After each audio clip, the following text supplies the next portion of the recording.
بسم اللہ الرحمن الرحیم الرحمن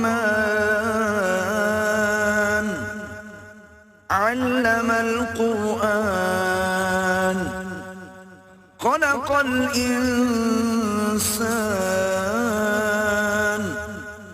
علمہ البیان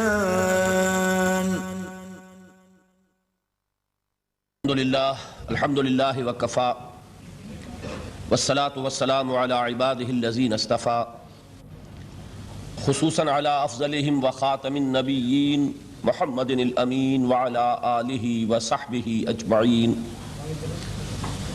اما بعد فقد قال اللہ تبارک وتعالی فی سورة الرحمن اعوذ باللہ من الشیطان الرجیم بسم اللہ الرحمن الرحیم الرحمن علم القرآن خلق الانسان علمہ البیان وقال تبارک وتعالی فی سورة یونس یا ایہا الناس قد جاءتکم موعظۃ من ربکم وشفاء لما فی الصدور وہدی ورحمۃ للمؤمنین قل بفضل اللہ وبرحمتہ فبذلک فلیفرحوا هو خیر مما یجمعون وقال جل وعلا في سورة الحشر لو انزلنا هذا القرآن على جبل لرأيته خاشعا متصدعا من خشية الله وتلك الأمثال نضربها للناس لعلهم يتفكرون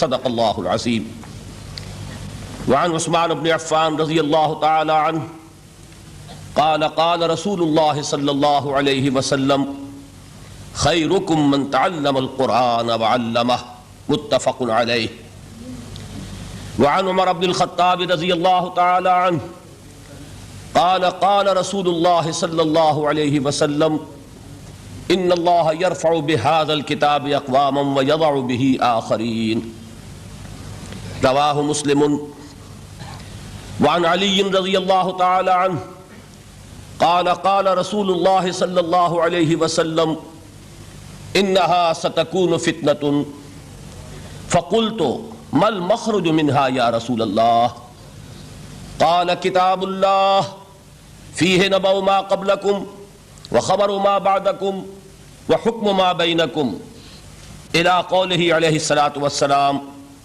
من قال به صدقة ومن عمل به أجر ومن حكم به عدل ومن دعا إليه هدي إلى صراط مستقيم او كما قال صلی اللہ علیہ وسلم رب اشرح لي صدری ویسر لي امری واحلل عقدۃ من لسانی یفقہوا قولی محترم صدر مجلس، معزز حاضرین اور محترم خواتین، سب سے پہلے تو میں اللہ تعالیٰ کا شکر ادا کرتا ہوں کہ جس پروگرام کے لیے ایک طویل عرصے سے خط و کتابت کا سلسلہ جاری تھا اور یہاں بہت سے مخلص حضرات اس کے لیے کوشاں تھے، اللہ تعالیٰ نے اپنے خصوصی فضل و کرم سے اس کے لیے حالات کو موافق فرمایا اور آج ہم اس پروگرام کا آغاز کر رہے ہیں۔ پھر میں سمجھتا ہوں کہ حضور صلی اللہ علیہ وسلم کے ایک فرمان کے بموجب میرے ذمے ہے شکریہ ادا کرنا ان حضرات کا بھی کہ جنہوں نے اس پروگرام کے لیے محنت کی ہے، اپنا وقت صرف کیا ہے، بھاگ دوڑ کی ہے، اور آپ سب حضرات کا بھی کہ آپ نے اتنی کثیر تعداد میں ایسے ذوق و شوق کے ساتھ اپنی مصروفیات میں سے وقت نکالا یا اپنے آرام کی قربانی دی اور صرف قرآن مجید کے نام پر منعقد ہونے والی اس محفل میں شرکت کے لیے تشریف لائے۔ حضور صلی اللہ علیہ وسلم کے جس قول کا میں نے حوالہ دیا ہے اس کے الفاظ مبارک ہیں من لم یشکر الناس لا یشکر اللہ، جو شخص انسانوں کا شکریہ ادا نہیں کرتا وہ کبھی اللہ کا بھی شکر ادا نہیں کرے گا۔ تو میں یہ سمجھتا ہوں کہ چونکہ میرا ایک مشن ہے، میں ایک مقصد کے لیے اپنی زندگی وقف کر چکا ہوں، اس میں جو کوئی بھی تعاون کر رہا ہے، جیسے کہ نظام الدین صاحب نے فرمایا کہ اگر میرا یہاں حاضر ہو کر قرآن مجید کے بارے میں کچھ عرض کرنا یہ دین کی ایک خدمت ہے، تو آپ کا یہاں تشریف لانا بھی دین کی ایک خدمت ہے، اور میں اسے نہ صرف یہ کہ دین کی خدمت بلکہ اپنے ساتھ ذاتی اعتبار سے ایک تعاون سے تعبیر کرتا ہوں۔ اور اسی لیے میں آپ حضرات کا بھی اور تمام منتظمین کا شکریہ دوبارہ ادا کر رہا ہوں۔ ایک تصحیح تھوڑی سی مجھے کرنی ہے، اگرچہ یہ پروگرام 10 دن ہی کا بنا تھا، لیکن رات میں نے آ کر یہاں جو کچھ معذرت پیش کی ہے تو 1 دن کی رخصت میں نے حاصل کر لی ہے، اور یہ پروگرام اب 9 دن کا ہے۔ اللہ تعالیٰ اس کو پورا کروا دے، اس لیے کہ اصل میں کچھ غلطی ہماری ایسی ہوئی ہے کہ تابڑ توڑ پروگرام بن گئے۔ اکتوبر میں 20 دن میں سعودی عرب میں گزار کر گیا، اس میں بھی بہت ہیوی پروگرام رہا۔ پھر نومبر کے 2 ہفتے میں نے ہندوستان میں لگائے ہیں، 1 ہفتہ دہلی میں اور 1 ہفتہ حیدرآباد دکن میں۔ وہاں سے ابھی آیا ہی تھا کہ یہاں حاضری ہو گئی ہے، تو گلے پر اس کا اثر ہے مسلسل تقاریر کے باعث، اور بہت شدید تکلیف میں رات تھا، لیکن اللہ کے فضل سے اس وقت کچھ بہتر ہوں۔ تو آپ دعا کریں کہ اللہ تعالیٰ اس پروگرام کو جیسا کہ ارادہ ہے پایہ تکمیل تک پہنچانے کی ہمت عطا فرمائے۔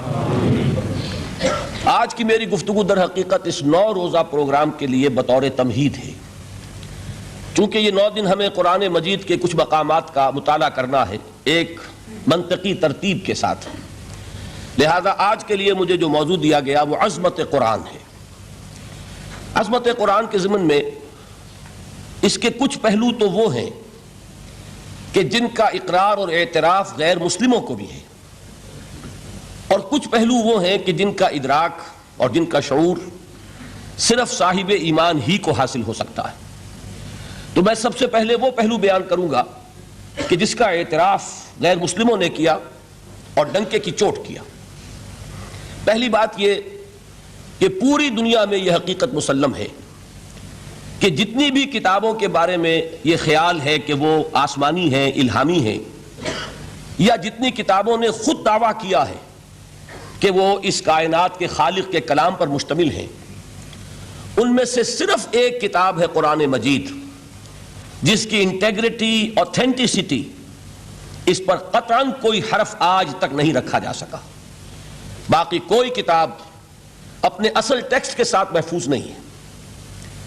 میں ہندوستان کی جو کتابیں ہیں وید اور ان کے شاستر، ان کے بارے میں تو میں کچھ عرض کرنا نہیں چاہتا، اس لیے کہ ان کتابوں کا اپنا دعویٰ بھی یہ نہیں ہے کہ وہ الہامی کتابیں ہیں۔ عام طور پر خیال یہی ہے کہ کچھ رشیوں منیوں کی اپنی تصانیف ہیں، لیکن جن کتابوں کا دعویٰ ہے، تورات، ہم بھی اس دعوے کو تسلیم کرتے ہیں کہ قرآن نے اس کی تصدیق کی ہے۔ اللہ کی کتاب تھی، فیہا ھدی و نور، قرآن تسلیم کرتا ہے اس میں ہدایت بھی تھی، نور بھی تھا۔ لیکن یہ کہ تورات کے ماننے والے خود تسلیم کرتے ہیں کہ وہ اصل تورات آج دنیا میں کہیں موجود نہیں۔ وہ تورات یا وہ احکام، دی 10 کمانڈمنٹس کہ جو پتھر کی تختیوں پر لکھے ہوئے دیے گئے تھے، ان کا آج دنیا میں کہیں وجود نہیں۔ پھر یہ کہ مزید حضرت موسیٰ علیہ السلام سے جو 5 کتابیں منسوب ہیں، سفر پیدائش اور سفر خروج وغیرہ، ان کتابوں کے بارے میں بھی یہ سب تسلیم کرتے ہیں کہ 7ویں صدی قبل مسیح میں جو ایک بہت بڑا حملہ ہوا تھا، یروشلم برباد ہوا، پہلے اسیریوں نے حملہ کیا، پھر بیبیلونیا کا بادشاہ نیبوکڈنیزر، اس نے شدید حملہ کیا، یروشلم کو تباہ کیا، اینٹ کی اینٹ بجا دی۔ اس کے بعد سے وہ اصل نسخہ تورات کا پوری دنیا میں کہیں نہیں۔ 150 برس تقریباً یہودی ایک طرح کی جلاوطنی کے عالم میں رہے، اسیری کے حالت میں رہے بیبیلونیا میں۔ وہاں سے جب 150 برس بعد واپس آئے ہیں تو کچھ لوگوں نے اپنی یادداشت سے پھر اس تورات کو مرتب کیا ہے۔ گویا کہ یہ بات ہمارے کہنے کی نہیں ہے، بلکہ تورات کے ماننے والے خود تسلیم کرتے ہیں کہ اصل تورات آج دنیا میں کہیں نہیں۔ اسی طرح کا معاملہ انجیل کا ہے۔ قرآن مجید تسلیم کرتا ہے وہ اللہ کی کتاب تھی، فیہ ھدی و نور، اس میں بھی ہدایت بھی تھی، نور بھی تھا، لیکن وہ اصل انجیل کہاں ہے؟ آج دنیا میں جنہیں کینونیکل گاسپلز کہتے ہیں، وہ 4 اناجیل ہیں، کوئی ایک انجیل نہیں ہے۔ میں نے ایک مرتبہ ایک پادری صاحب سے سوال کیا تھا اپنے زمانہ طالب علمی میں کہ which one of them is Bible, تو انہوں نے بڑا پیارا جواب دیا تھا، میں ان کی ذہانت کو خراج تحسین ادا کرتا ہوں۔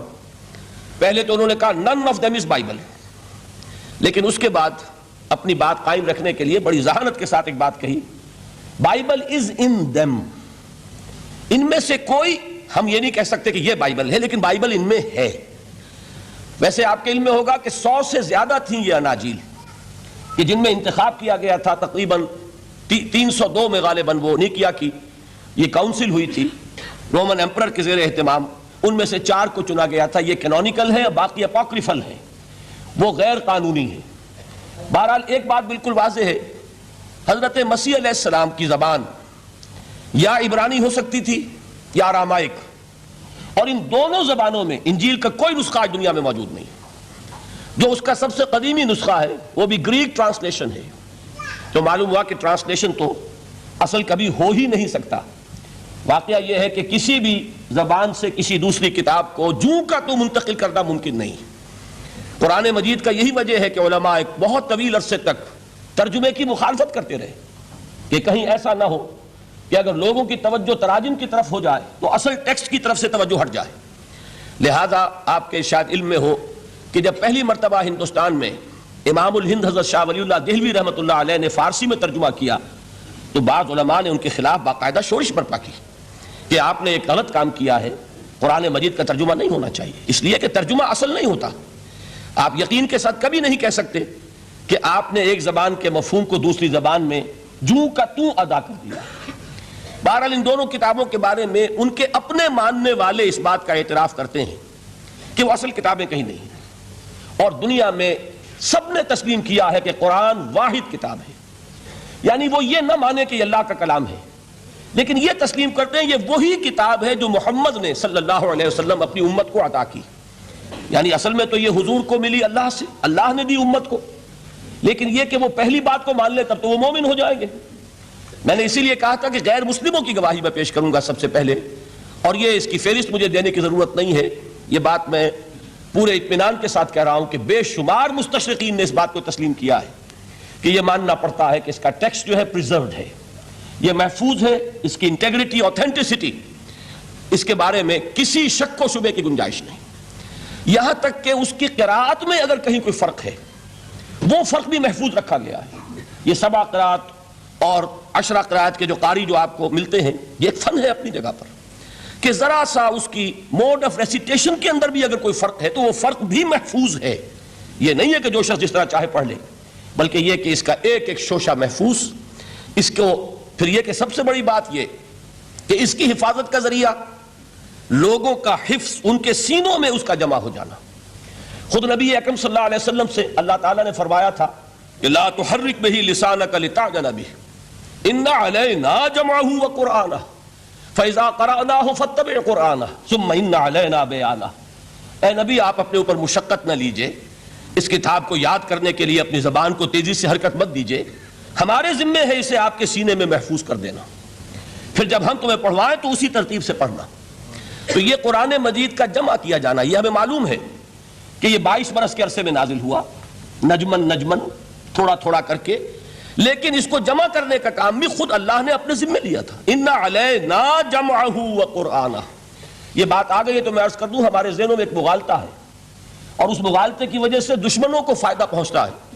ہمارے ہاں عام طور پر چونکہ قافیہ ملانے کی کوشش ہوتی ہے تو جمعہ کے خطبات میں حضرت عثمان رضی اللہ تعالیٰ عنہ کے نام کے ساتھ کہہ دیا جاتا ہے جامع آیات القرآن۔ اب اس سے کہنے کا موقع ملے گا کسی کو کہ حضرت عثمان نے آیات قرآنی کو جمع کیا، یہ بہت بڑا مغالطہ ہے۔ اصل میں حضرت عثمان رضی اللہ تعالیٰ عنہ نے ایک نسخے پر جمع کیا ہے، کتابت شدہ کتاب کی شکل میں نسخہ جو ہے اس کو فراہم کرنے والے حضرت عثمان ہیں، ورنہ جمع تو اللہ نے کیا محمد کے سینے میں صلی اللہ علیہ وسلم۔ جمع قرآن کا معاملہ اللہ نے اپنے ذمے لیا، یہ خود حضور کے ذمے نہیں چھوڑا، نہ صحابہ کے ذمے چھوڑا، بلکہ یہ کہ ان علینا جمعہ وقرآنہ، ہمارے ذمے ہے اس کو جمع کرنا اور پڑھوا دینا۔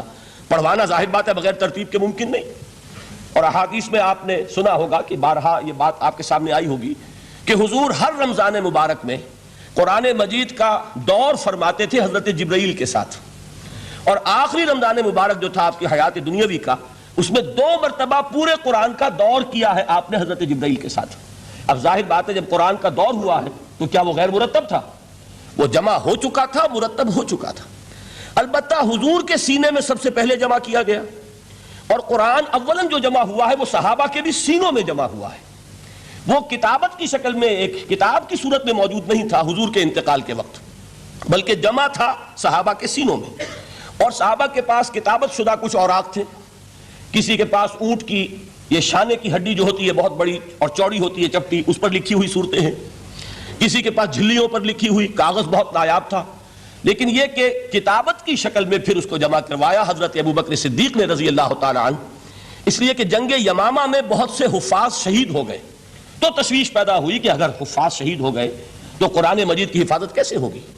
تب حضرت ابوبکر نے صحابہ کے مشورے سے وہ بورڈ مقرر کیا، اور ان میں جو حضور کے زمانے میں کتابت وحی کی ذمہ داری ادا فرماتے تھے انہی کو اس میں جمع کیا، اور انہوں نے پھر اس کو کتابی شکل میں جمع کر دیا۔ تو کتابی شکل میں بھی جمع کیا جانا یہ بھی حضرت ابوبکر کے زمانے میں ہو چکا ہے۔ البتہ حضور نے ایک رعایت دی تھی، چونکہ آپ کو معلوم ہے، آپ اس علاقے میں رہتے ہیں، کہ عربی زبان جیسے کہ ہر زبان کا معاملہ ہے کہ ہر بڑی زبان میں پھر نیچے بولیاں ہوتی ہیں، کولوکیل۔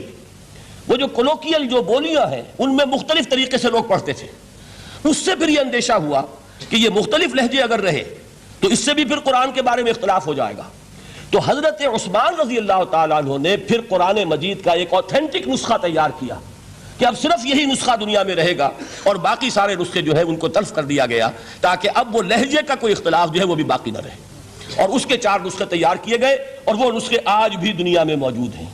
ان میں وہ نسخہ بھی ہے کہ جس پر خود حضرت عثمان رضی اللہ تعالیٰ عنہ کی خون کے دھبے موجود ہیں، کیونکہ وہ شہید کیے گئے ہیں، تو وہ ایک نسخہ جو انہوں نے اپنے پاس رکھا ہوا تھا وہ اس کی تلاوت فرما رہے تھے۔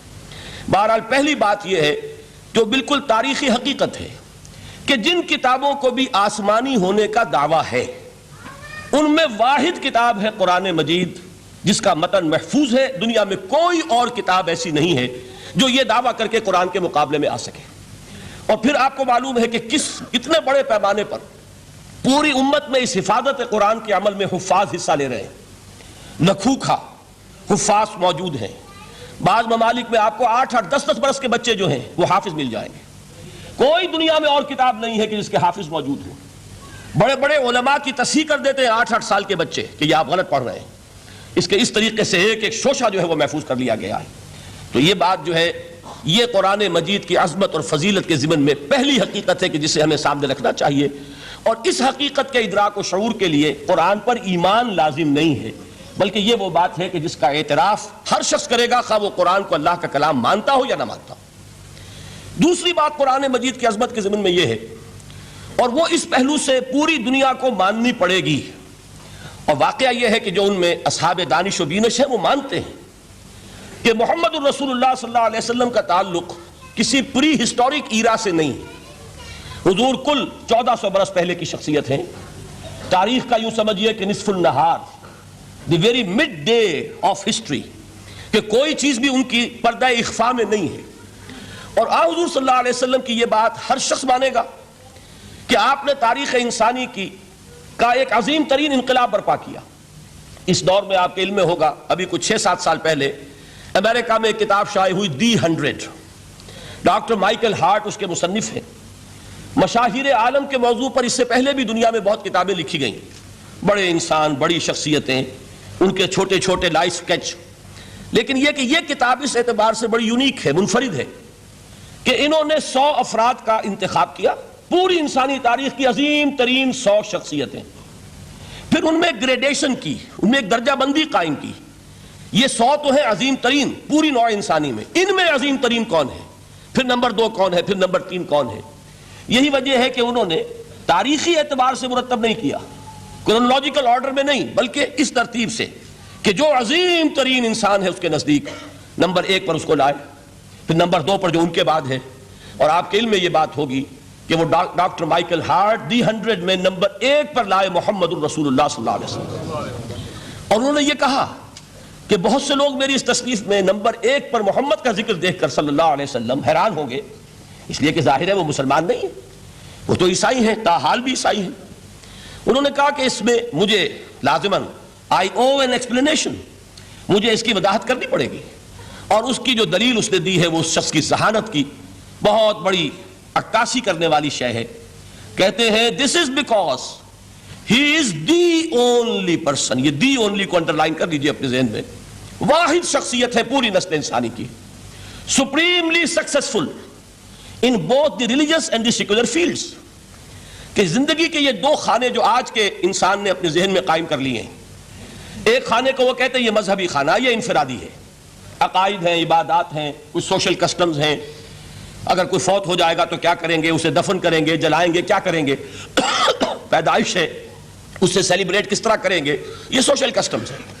تو دنیا میں یہ مانا جاتا ہے کہ یہ تو ہے ریلیجس اور پرائیویٹ افیئر ہے زندگی کا، اور ایک ہے سیاست، معیشت، تمدن، قانون، عدالت، سیاسی نظام، معاشی نظام وغیرہ. یہ سیکولر فیلڈ ہے، اس میں کسی مذہب کی بات نہیں ہونی چاہیے، بلکہ یہ کہ جو بھی کسی ملک کے رہنے والوں کی اکثریت کی رائے ہو اس کے مطابق کام چلنا چاہیے. یہ ان کا ذہن ہے، ہمارا نہیں معاذ اللہ. اسلام کے نزدیک انسانی زندگی انڈیویزیبل ہے، ناقابل تقسیم وحدت ہے. یہ ایک آرگینک ہول ہے، حیاتیاتی اکائی ہے جس کو تقسیم نہیں کیا جا سکتا. لیکن جدید ذہن کا تصور یہی ہے. اس تصور کے پس منظر میں دیکھیے کہ جو سب سے بڑی تحسین ہو سکتی تھی اور جو سب سے زیادہ ٹریبیوٹ پیش کرنے کا انداز ہو سکتا تھا وہ شخص نے پیش کر دیا حضور کو، کہ دونوں میدانوں میں بیک وقت انتہائی کامیاب انسان پوری تاریخ میں صرف ایک ہے، اور وہ محمد ہے صلی اللہ علیہ وسلم. اس لیے کہ جتنی بڑی شخصیتیں اور نظر آتی ہیں وہ یک رخی ہیں، یا ادھر عظیم ہیں یا ادھر عظیم ہیں.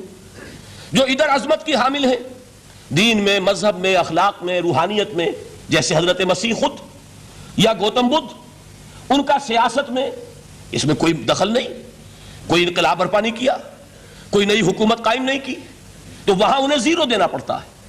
اور اس کے برعکس سکندر اعظم ہے، اٹیلا ہے، چنگیز ہے، ہٹلر کو بھی چاہے تو شامل کر لیں، جس کی فتوحات جو ہے وہ جنگل کی آگ کی طرح پھیلی ہیں. کوئی مشرق سے مغرب تک پہنچ گیا، کوئی مغرب سے مشرق تک چلا آیا. ہٹلر کہاں آپ کو سکندر اعظم کہاں سے چلا؟ مقدونیہ سے اور دریائے بیاس تک پہنچا ہے، اور ادھر سے چنگیز ادھر سے گیا وہاں تک پہنچا ہے. اٹیلا جو ہے سینٹرل ایشیا سے اور یورپ کے میدانوں تک پہنچا ہے. لیکن مذہب اور اخلاق کے میدان میں انہیں صرف زیرو دینے سے کام نہیں چلتا، کوئی مائنس ویلیو معین کرنی پڑتی ہے. یہ ہے دنیا کی عظیم ترین شخصیتوں کا حال.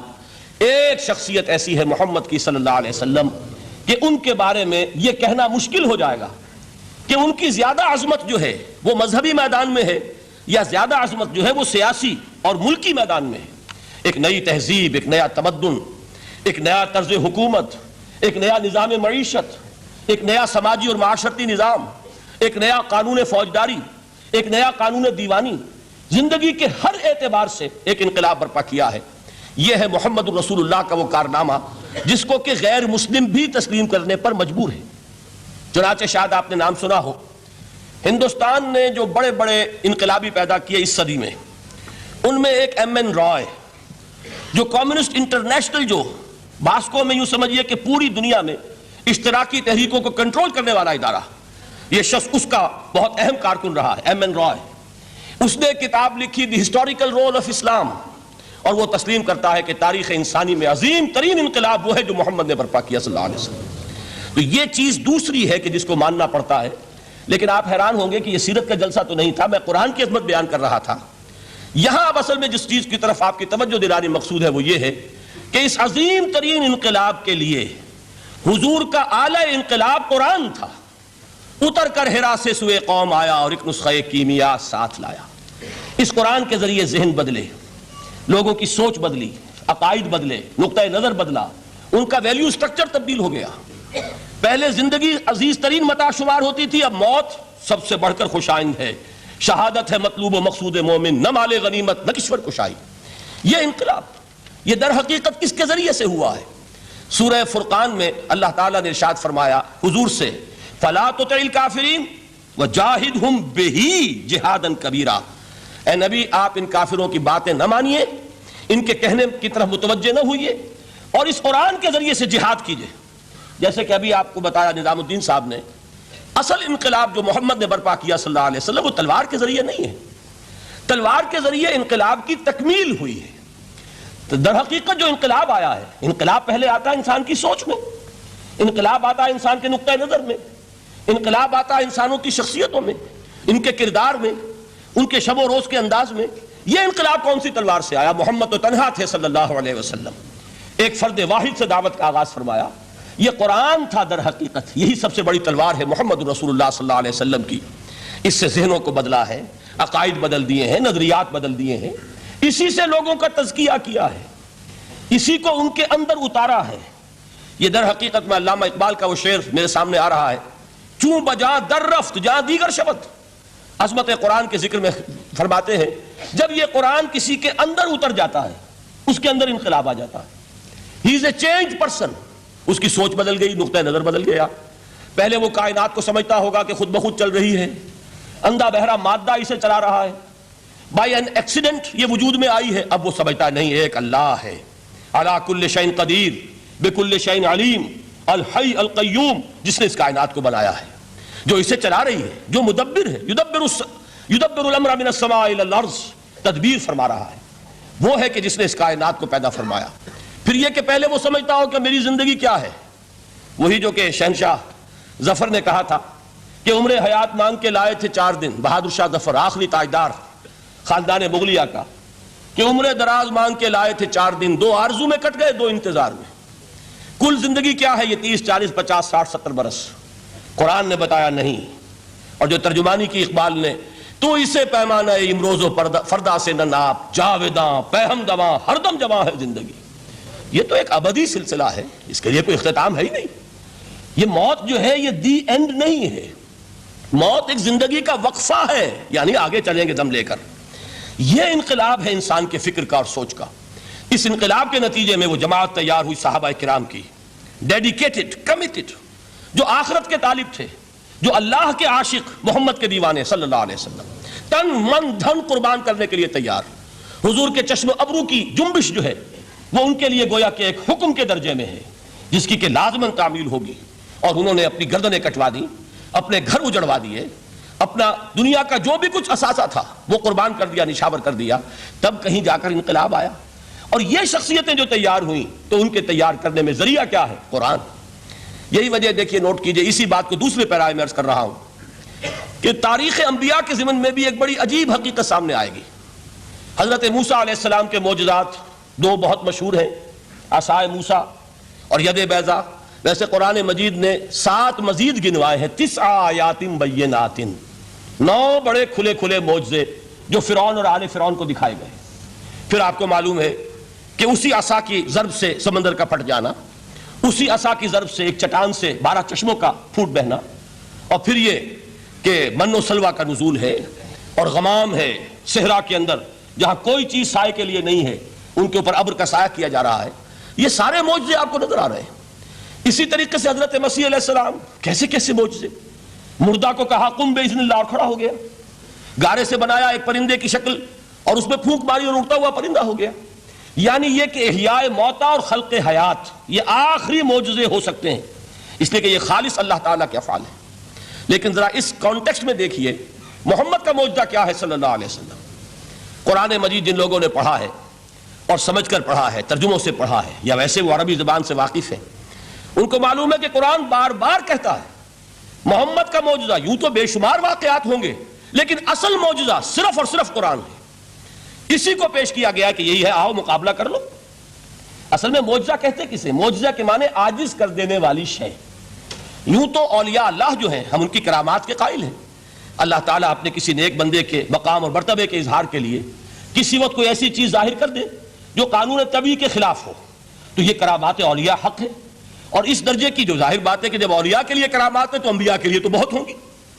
اصل معجزہ کسے کہتے ہیں؟ جسے کوئی نبی چیلنج کے ساتھ پیش کرتا ہے کہ یہ ہے میری رسالت کا ثبوت، آؤ مقابلہ کر لو. حضرت موسیٰ علیہ السلام کے جو اصل معجزے تھے وہ 2 تھے. ایک عصا جس کا کہ مقابلہ کیا، آپ کو معلوم ہے کہ فرعون نے تمام جو جادوگر تھے پورے مملکت کے انہیں جمع کیا اور مقابلہ کیا. تو جس چیز کو کہ پیش کیا جائے چیلنج کے ساتھ کہ آؤ تو مقابلہ کر لو، وہ اصل معجزہ ہوتا ہے اس نبی اور رسول کا. تو حضور صلی اللہ علیہ وسلم کا اصل معجزہ، یعنی معجزات، آپ یہ مغالطے میں مبتلا نہ ہو، میں بقیہ معجزات کی نفی نہیں کر رہا، یہ واقعات اپنی جگہ حق ہیں کہ حضور کو پتھر سلام کرتے تھے.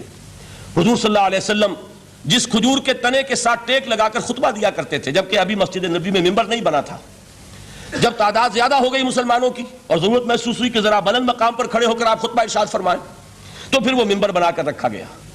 پہلے مرتبہ جب آپ ممبر پر چڑھ رہے تھے خطبہ دینے کے لیے، تو اس کھجور کے سوکھے تنے میں سے ایسی آواز آئی جیسے کوئی بچہ بلک بلک کر رو رہا ہو کہ وہ سعادت جو مجھے حاصل رہی تھی آج تک میں محروم ہو گیا.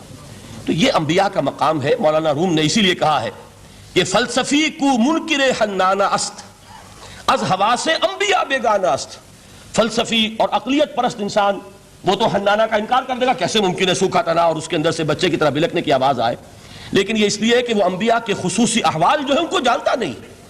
اس قسم کے خرق عادت واقعات حضور کی زندگی میں بھی بے شمار ہوئے، لیکن حضور کا وہ معجزہ جس میں تحدی کے ساتھ چیلنج کے انداز میں کہا گیا کہ آؤ مقابلہ کر لو، وہ صرف اور صرف قرآن ہے. چنانچہ آپ سورہ بنی اسرائیل میں دیکھیں گے قُلْ لَئِنِ اجْتَمَعَتِ الْإِنسُ وَالْجِنُّ عَلَىٰ أَن يَأْتُوا بِمِثْلِ هَٰذَا الْقُرْآنِ لَا يَأْتُونَ بِمِثْلِهِ وَلَوْ كَانَ بَعْضُهُمْ لِبَعْضٍ ظَهِيرًا.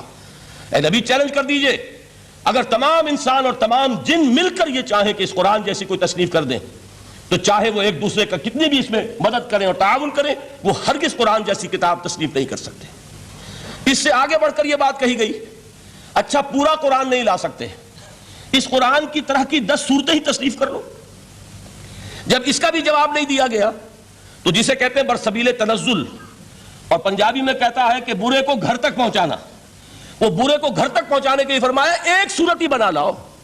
یہ سورہ ہود میں اور سورہ یونس میں یہ مضمون آیا، اور پھر سورہ بقرہ میں ہجرت کے بعد جو پہلی صورت نازل ہوئی اس میں پھر اس کو دہرا دیا گیا. فَإِن كُنتُمْ فِي رَيْبٍ مِّمَّا نَزَّلْنَا عَلَىٰ عَبْدِنَا فَأْتُوا بِسُورَةٍ مِّن مِّثْلِهِ وَادْعُوا شُهَدَاءَكُم مِّن دُونِ اللَّهِ إِن كُنتُمْ صَادِقِينَ.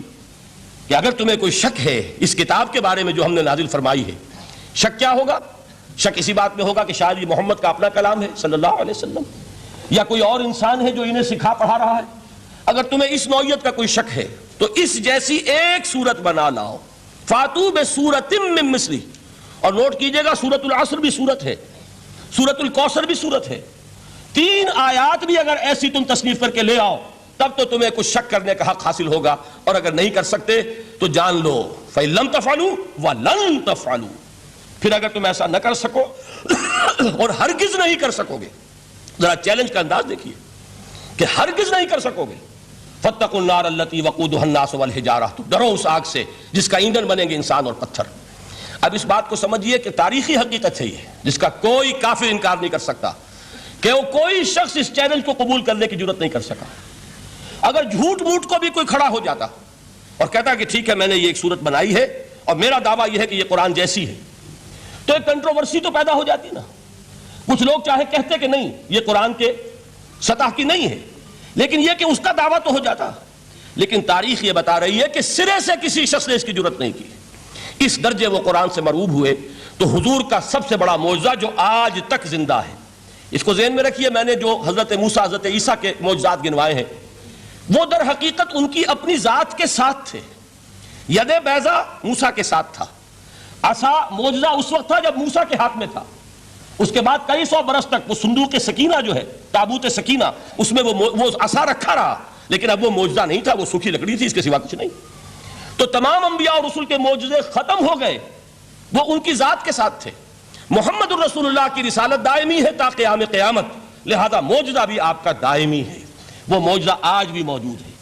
البتہ میں ادھر ضرور توجہ دلاؤں گا کہ قرآن مجید کے اعجاز کے 3 پہلو ہیں.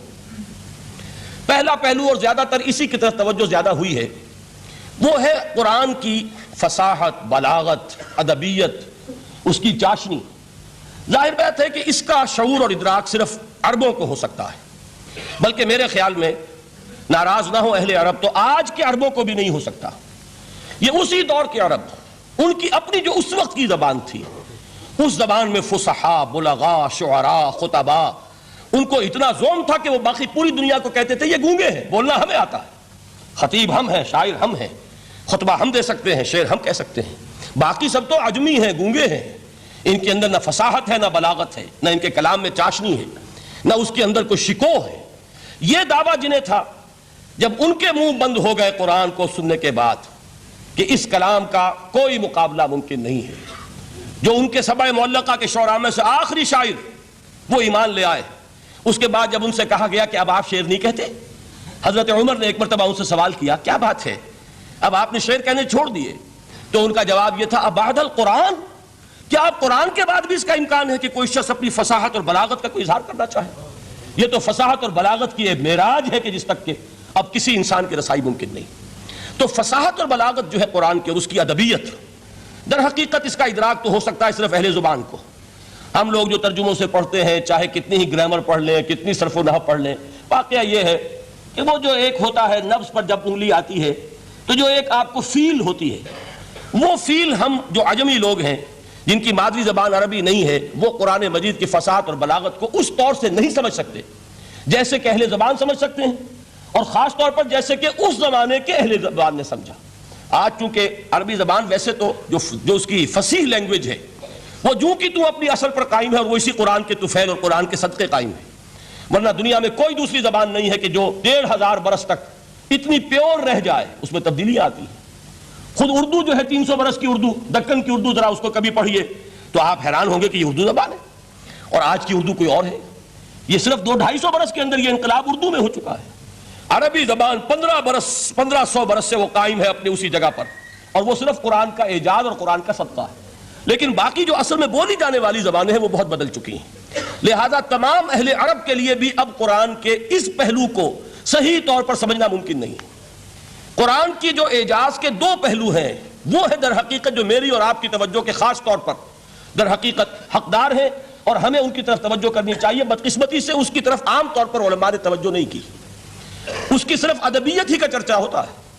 اصل میں قرآن مجید علم انسانی کی معراج، فکر، فلسفہ، حکمت، قرآن کی ابدی حکمت، قرآن کا ابدی فلسفہ، قرآن انسانی مسائل کا جو حل دیتا ہے، قرآن نے سوشل سائنسز میں جس طریقے سے رہنمائی کی ہے، یہ 2 پہلو ہیں اس کے اعجاز کے، جس کی کہ آج ہمیں ضرورت ہے کہ ہم اس کا شعور اور ادراک حاصل کریں۔ اس کے ضمن میں خاص طور پر علامہ اقبال کا نام لینا چاہتا ہوں۔ میرے نزدیک اس دور میں قرآن مجید کے اس اعجاز اور اس کے ایک معجزہ ہونے کے لیے سب سے بڑی دلیل علامہ اقبال کی شخصیت ہے۔ وجہ کیا ہے کہ علامہ اقبال علماء کے طبقے میں سے نہیں تھے۔ ظاہر بات ہے کہ جن کا پورا جو ہے جن کی زندگی گزرتی ہو قال اللہ و قال الرسول میں، ان کے دلوں میں عظمت قرآن کی، ان کے دلوں میں حضور کی محبت یہ تو سمجھیے کہ ہونی ہی چاہیے، ان کے شب و روز اسی میں گزرتے ہیں۔ لیکن یہ کہ ایک ایسا شخص جس کی تعلیم ہے کالجوں کی، یونیورسٹیوں کی، جس نے مشرق اور مغرب کے فلسفے کھنگال ڈالے، وہ شخص، اور وہ بھی اس دور میں جبکہ ہم پر مغرب سے مروبیت بہت شدید تھی۔ آج تو وہ مروبیت بہت کم ہو چکی ہے۔ آج تو ہمارا عام نوجوان جو ہے وہ آنکھوں میں آنکھیں ڈال کر بات کرتا ہے، اس میں خود اعتمادی ہے۔ ہمارا بھی اپنا ایک معاشی نظام ہے، ہمارا اپنا ایک سیاسی نظام ہے، ہمارا ایک اپنا سماجی نظام ہے، ہماری اپنی سوشل ویلیوز ہیں۔ آج کا نوجوان الحمدللہ احیاء اسلام کی وہ جد و جہد جو ہے وہ مرحلہ در مرحلہ بہرحال آگے بڑھ رہی ہے۔ وقت لگے گا، لیکن یہ کہ اس میں یقیناً ترقی ہوئی ہے۔ اسی کا مظہر یہ ہے کہ خود اعتمادی ہے۔ We have confidence. ہم جانتے ہیں کہ اسلام ایک دین ہے، مکمل دین ہے، اس کے پاس زندگی کے تمام مسائل کا حل ہے۔ لیکن یہ ہے آج 1985 کی بات۔ علامہ اقبال اس صدی کے آغاز میں گئے ہیں یورپ، جبکہ ہم محکوم تھے انگریز کے۔ ایک حاکم قوم کے ہاں جا کر اس سے مروبیت کتنی شدید اس وقت تھی، جو جاتا تھا اکثر و بیشتر جو ہے واپس آتا تھا تو کھڑے ہو کر پیشاب کرنا ضروری سمجھتا تھا، اس لیے کہ اس نے وہاں پر لوگوں کو یہی کرتے دیکھا۔ ان کا لباس، ان کی وضاقت، ان کی تہذیب، ان کا تمدن، ہر طرح سے ان کے گن گاتا ہوا، ان کے لیے وہ بہت قصیدے جو ہیں تعریف کے کہتا ہوا آتا تھا۔ لیکن ایک علامہ اقبال کی شخصیت وہ ہے کہ وہ یہ خود کہتے ہیں کہ میں اس آگ میں ڈالا گیا ہوں مثل خلیل، مغربی تہذیب کے اس الاؤ میں مجھے اس طرح ڈالا اللہ نے جیسے کہ حضرت ابراہیم کو آگ میں ڈلوایا۔ میں اس تہذیب کے اس الاؤ کے اندر سے ہو کر آ رہا ہوں، اور میں نے یہ دیکھ لیا ہے کہ یہ تہذیب کھوکھلی ہے، اس کے اندر کوئی پائیداری نہیں ہے، نظر کو خیرہ کرتی ہے تب چمک تہذیب حاضر کی، یہ صناعی مگر جھوٹے نگوں کی ریزہ کاری ہے، اور دیار مغرب کے رہنے والوں خدا کی بستی دکان نہیں ہے، کھڑا جسے تم سمجھ رہے ہو وہ اب ذرے کا معیار ہوگا، تمہاری تہذیب اپنے خنجر سے آپ ہی خودکشی کرے گی، جو شاخ نازک پہ آشیانہ بنے گا ناپائیدار ہوگا۔ اب آپ اندازہ کیجئے وہ شخص جو بنیادی طور پر فلسفی ہے، فلسفے کا طالب علم ہے، وہ جرمنی اور انگلستان میں جا کر فلسفے کھنگالنے کے بعد اسے اگر تسکین حاصل ہوئی، اس کی جو علم کی پیاس تھی اگر اسے سیری حاصل ہوئی تو صرف قرآن کے ذریعے سے، نہ کہیں جہاں میں اما ملی، جو اما ملی تو کہاں ملی میرے جرم خانہ خراب کو تیرے عفو بندہ نواز میں۔ یہ وہ شخص ہے، آخری زندگی میں ان کا کام صرف ایک رہ گیا تھا، قرآن کی تلاوت۔ بڑے بڑے فلسفی ملنے آتے تھے علامہ اقبال سے ملنے، وہ سمجھتے تھے بڑی لائبریری ہوگی، جیسے بڑے وکیل اس کی لائبریری آپ کو معلوم ہے کتنی جلدیں رکھی ہوں گی، خوبصورت جلدیں بنی ہوئی، ایسے ہی کوئی بڑا فلسفی، بڑا پروفیسر، اس کی سٹڈی، اس کی کتابیں بڑی مروب کن ہونی چاہیے۔ لیکن علامہ اقبال کے ہاں سب کتابیں اٹھوا دی تھی انہوں نے، صرف ایک کتاب رہ گئی، اور سید نذیر نیازی کا نام آپ نے سنا ہوگا۔ انہوں نے جب یہ گواہی دی ہے یہ واقعہ شاید آپ کے علم میں نہ آیا ہو، یہ بہت اہم واقعہ ہے۔ وہ یہ لکھتے ہیں کہ میں نے ایک مرتبہ علامہ سے پوچھا کہ کچھ لوگ اعتراض کرتے ہیں یا یہ خیال ظاہر کرتے ہیں کہ آپ نے اپنا فلسفہ خودی نیٹشے سے لیا ہے، کوئی کہتا فلاں سے لیا ہے، کوئی کہتا فلاں سے لیا ہے، کچھ آپ خود بتا سکیں گے کہ آپ کے فلسفہ خودی کی سورس کیا ہے؟ تو علامہ نے کہا کہ اچھا کل فلاں وقت آ جانا تو میں تمہیں لکھوا دوں گا، ڈکٹیٹ کرا دوں گا۔ تو سید نذیر نیازی کہتے ہیں کہ میں بہت خوش ہوا کہ یہ سعادت میرے حصے میں آ رہی ہے کہ علامہ اقبال خود مجھے تحریر کرائیں گے کہ میرے فلسفے کی سورس کیا ہے، میں نے کہاں سے اخذ کیا ہے۔ دوسرے روز وہ گئے، حاضر ہوئے، بڑے ہی ارمانوں کے ساتھ پینسل اور کاپی لے کر بیٹھے۔ علامہ نے فرمایا ذرا قرآن مجید نکال لاؤ۔ وہ قرآن مجید لائے، حیران ہوئے، یہ فلسفے کا سورس مجھے ڈکٹیٹ کرانے چلے تھے، یہ قرآن مجید کہہ رہے۔ کہا کہ ذرا سورۃ الحشر اس کا آخری رکوع، وَلَا تَكُونُوا كَالَّذِينَ نَسُوا اللَّهَ فَأَنسَاهُمْ أَنفُسَهُمْ أُولَٰئِكَ هُمُ الْفَاسِقُونَ۔ اے لوگوں، ان لوگوں کے مانند نہ ہو جانا جنہوں نے اللہ کو بھلا دیا تو اللہ نے انہیں اپنی خودی سے غافل کر دیا، اپنے آپ سے بیگانہ بنا دیا، یہی ہیں لوگ جو فاسق ہیں۔ علامہ نے کہا میرے فلسفے کی سورس یہ ہے، یہ میں آپ کو بتانا چاہتا ہوں۔ اس معنی میں کہتا ہوں کہ اس دور میں علامہ اقبال کی شخصیت کو میں اعجاز قرآن کا سب سے بڑا مظہر سمجھتا ہوں۔ ایک شخص 20ویں صدی کا، 20ویں صدی عیسوی کی شخصیت، اور پھر یہ کہ وہ کہیں مسجد اور کسی مدرسے کے ماحول میں پلا بڑھا نہیں ہے، بلکہ اسکولوں اور کالجوں میں اور یونیورسٹیوں میں، اور صرف ہندوستان میں نہیں، انگلستان اور جرمنی کی یونیورسٹیوں میں رہا، جس نے اپنا لوہا منوایا ہے۔ وہ شخص اگر یہ کہتا ہے کہ میرے لیے فکر کی بنیاد، میرے فلسفے کی سورس، میری تمام سوچ کی رہنمائی جو ہے وہ اس کتاب نے کی ہے، تو معلوم ہوا کہ واقعتاً یہ قرآن مجید آج بھی معجزہ ہے۔ یہ بات تو ہوئی فلسفے اور فکر کے اعتبار سے۔ دوسرا پہلو جو اپلائیڈ پہلو ہے اس دور کے اعتبار سے وہ اہم تر ہو گیا ہے۔ انسان کے لیے جو پیچیدہ تمدنی مسائل ہیں، سیاسی مسائل کو کیسے حل کیا جائے، معاشی مسائل کا حل کیسے ہو، سماج میں توازن کیسے ہو، مرد اور عورت کے درمیان توازن کیسے ہو، ہوتا کیا ہے، یا عورت بھیڑ بکری کی طرح کی ملکیت بن جاتی ہے۔ ہمارے ہاں اردو میں جو اس کا محاورہ ہے کہ جوتی کی نوک، یہ اس کی حیثیت ہو جائے گی، یا دوسری طرف عورت کلوپیٹرا بن کر قوموں کی قسمتوں سے کھیلے گی۔ دنیا میں یہ دو انتہائیں ہوئی ہیں، کہاں نقطہ عدل کہاں ہے، کیسے بیلنس جو ہے اسٹرائک کیا جائے، مردوں کے حقوق اور فرائض اور خواتین کے حقوق اور فرائض، اس میں صحیح ترین ایکویشن ہے کیا؟ اسی طریقے سے فرد اور اجتماع، فرد اور ریاست، یا تو یہ کہ انسان کی انفرادی آزادی اتنی جا رہی ہے، مادر پدر آزاد، جس کا مظہر یہ ہے کہ آج انگلستان میں دو مرد بھی میاں اور بیوی کی حیثیت سے رہ سکتے ہیں، قانون تسلیم کرے گا ہسبینڈ اینڈ وائف، ان کو وہی حقوق حاصل ہوں گے، یہ ہے وہ آزادی۔ اور یا پھر یہ ہے کہ جو روس میں ہے یا دوسرے ممالک میں ہے کہ آزادی بالکل ختم، اور معلوم ہوا کہ ایک ٹوٹلیٹیرین سوسائٹی ہے، مستبدانہ نظام ہے۔ ان کے درمیان نقطہ عدل کہاں ہے؟ اسی طرح سرمایہ اور محنت، اگر ذرا سا سرمایہ کو چھوٹ ملتی ہے وہ مزدور کا خون چوستا ہے اور اس کا حق اس کو نہیں دیتا۔ اقبال نے بہت خوبصورت انداز میں کہا ہے کہ خواجہ از خون رگے مزدور سازد لال ناب، از جفائے دہ خدایاں کشت دہ کا نا خراب، انقلاب انقلاب انقلاب۔ ایک طرف سرمایہ دار ہے جو مزدور کی رگوں میں سے خون نچوڑ کر سرخ شراب کا پیمانہ لے کر بیٹھا ہوا ہے، وہ در حقیقت مزدور کا خون ہے جو پی رہا ہے۔ ایک طرف وہ زمیندار اور جاگیردار ہے جو کاشتکار کا خون جو ہے چوس رہا ہے۔ تو یہ یا تو یہ انتہا ہے، اور یا یہ ہے کہ اگر ذرا آپ مزدور کو یا اس کارکن کو تھوڑا تحفظ دیجئے تو وہ کام نہیں کرتا۔ ہمارے ہاں پچھلے دور میں یہی ہوا تھا، میں یہ برملا کہتا ہوں، آج بھی آپ کے سامنے کہہ رہا ہوں کہ بھٹو نے واقعہ یہ بہت بڑا کارنامہ سر انجام دیا تھا۔ اس نے مزدور کو ایک سیلف ریسپیکٹ دی تھی، کاشتکار کو اپنی عزت کا احساس دیا تھا کہ میں بھی انسان ہوں، میرے بھی حقوق ہیں، لیکن نتیجہ اس کا نیگیٹو نکلا، مزدور نے کام کرنا چھوڑ دیا، معیشت کی گاڑی ختم ہو گئی۔ وہ چیز کہ جو متوازن ہو، جس میں مزدور کو اس کا حق مل رہا ہو اور پسینہ خشک ہونے سے پہلے اس کی جائز مزدوری اس کو مل گئی ہو، جس میں کہ انسان کسی سرمایہ دار کی رعیت بن کر نہ رہ جائے۔ دوسری طرف یہ کہ سرمایہ کے لیے بھی جو اس کا صحیح ہے کہ اس کو انسینٹیو ملے، وہ میدان میں آئے، اس کے اندر رسک لینے کے جو ہے وہ صلاحیت پیدا ہو۔ ان دونوں چیزوں کو کیسے متوازن کیا جائے؟ واقعہ یہ ہے کہ یہ ہے وہ پیچیدہ مسائل جن کا حل قرآن میں ہے۔ ہماری بدقسمتی کیا ہے کہ ہم نے خود ان چیزوں کے لیے دوسروں کے سامنے جھولی پساری ہوئی، ہم دوسروں سے بھیک مانگ رہے ہیں۔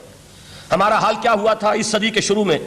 مصطفیٰ کمال پاشا نے جب ترکی میں اسلام کے آئلی قوانین بھی منسوخ کیے، نوٹ کیجئے اس کو، یہ اسی صدی کے وہ صدمے ہیں جو ہم نے اٹھائے ہوئے ہیں، اور گاہے گاہے باز خواہی قصہ پاری نہ رہا، تازہ خواہی داشتن گر داغ ہائے سینہ رہا۔ اس صدی میں کیا نہیں ہوا ہے؟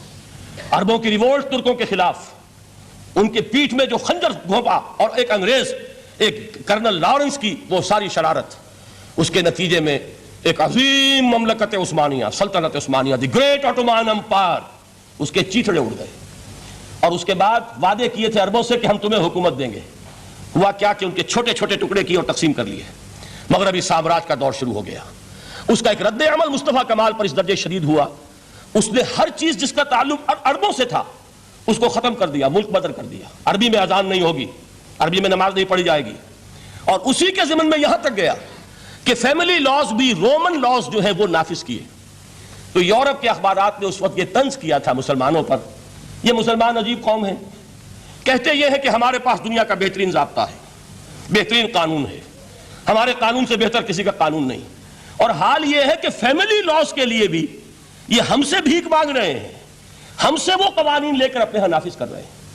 آج بدقسمتی سے اکثر و بیشتر مسلمان ممالک کا حال یہی ہے، آج ہم ان سے بھیک مانگ رہے ہیں، کہیں جمہوریت کی بھیک ہے، کہیں سوشلزم کی بھیک ہے، کہیں کسی اور سماجی نظام کی بھیک ہے، کہیں مرد اور عورت کی کامل مساوات کا ایک نظریہ ہے، شانہ بشانہ چلنے والا فلسفہ ہے، جو خالص مغرب کی تہذیب کی ایک بھیک ہے جو مانگی جا رہی ہے۔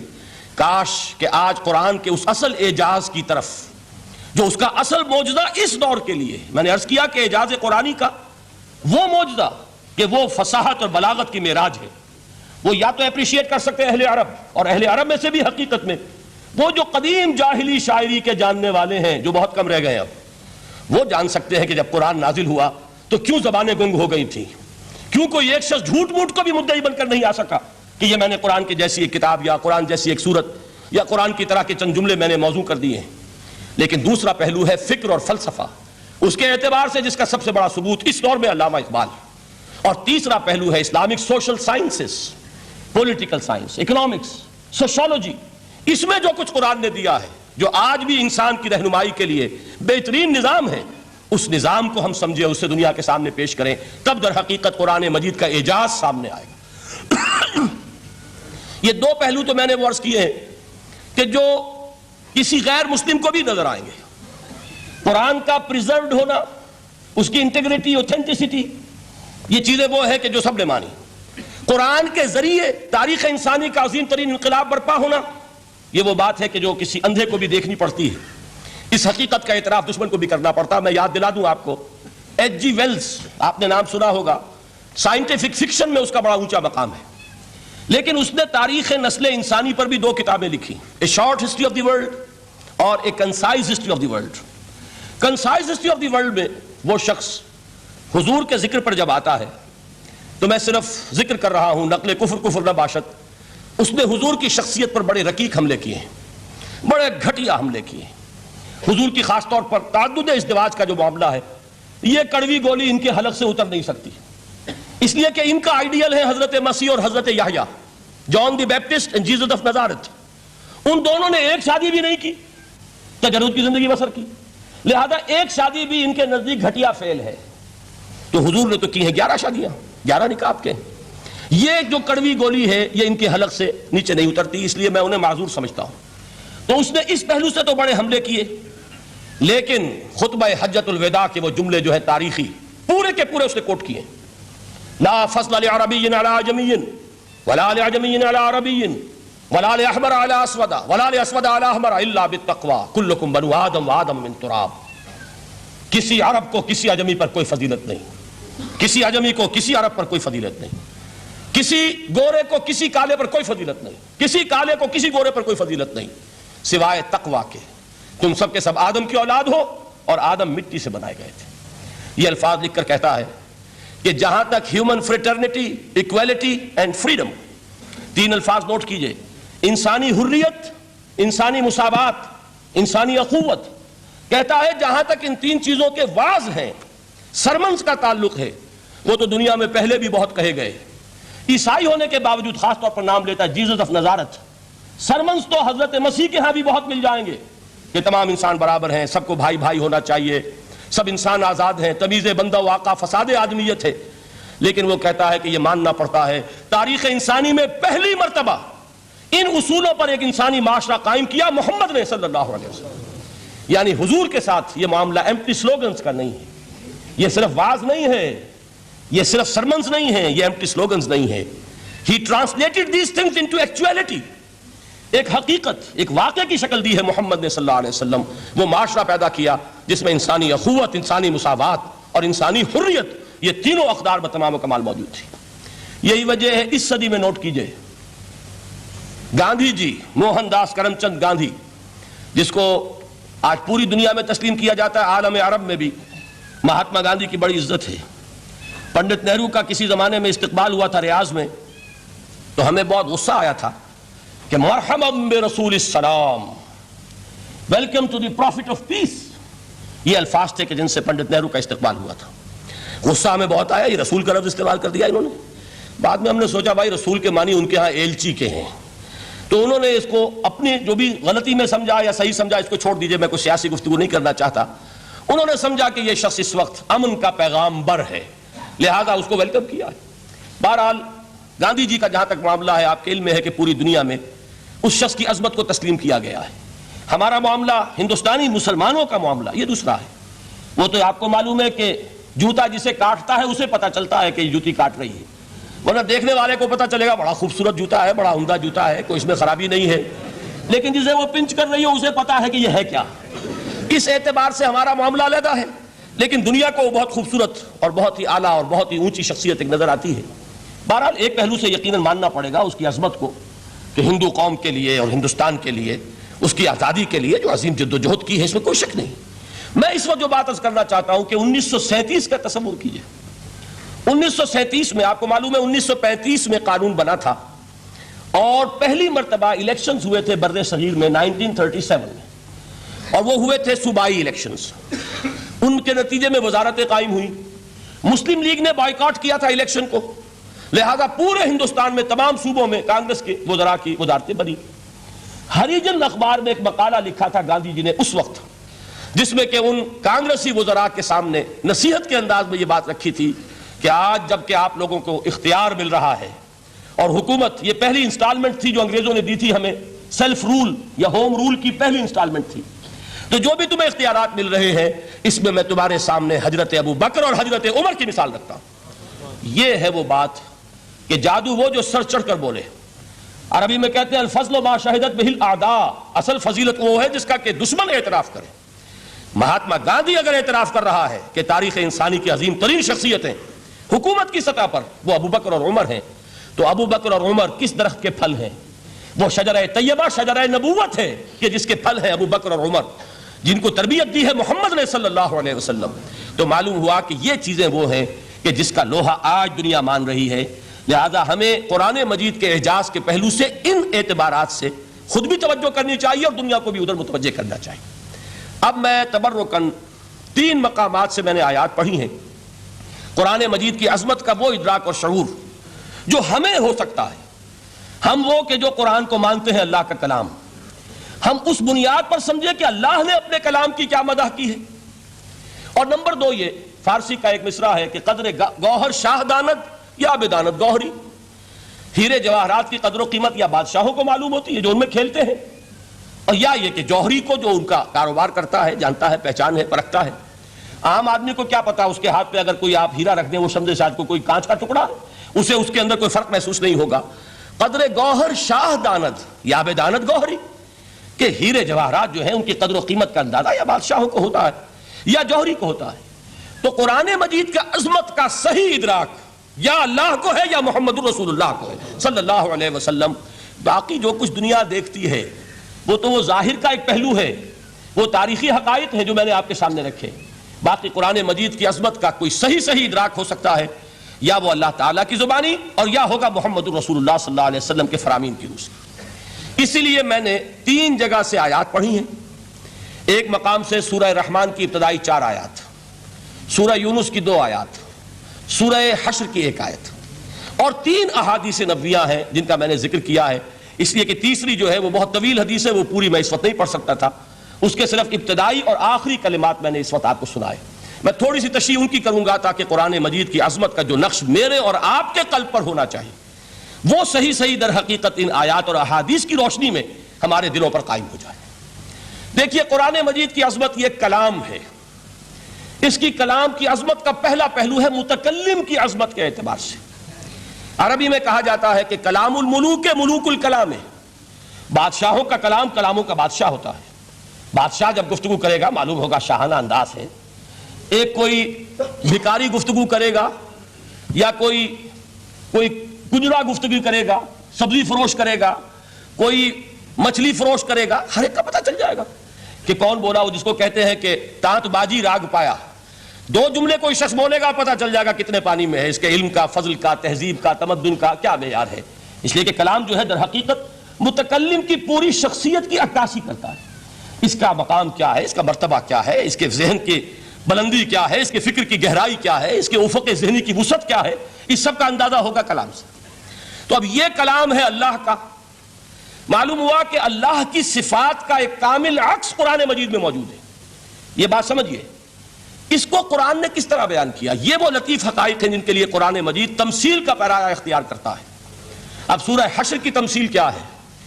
لو انزلنا هذا القرآن على جبل، اگر ہم نے اس قرآن کو کسی پہاڑ پر اتار دیا ہوتا، لرأيته خاشعا متصدعا من خشیت اللہ، تم دیکھتے اس پہاڑ کو کہ اللہ کی خشیت سے دب جاتا اور پھٹ جاتا۔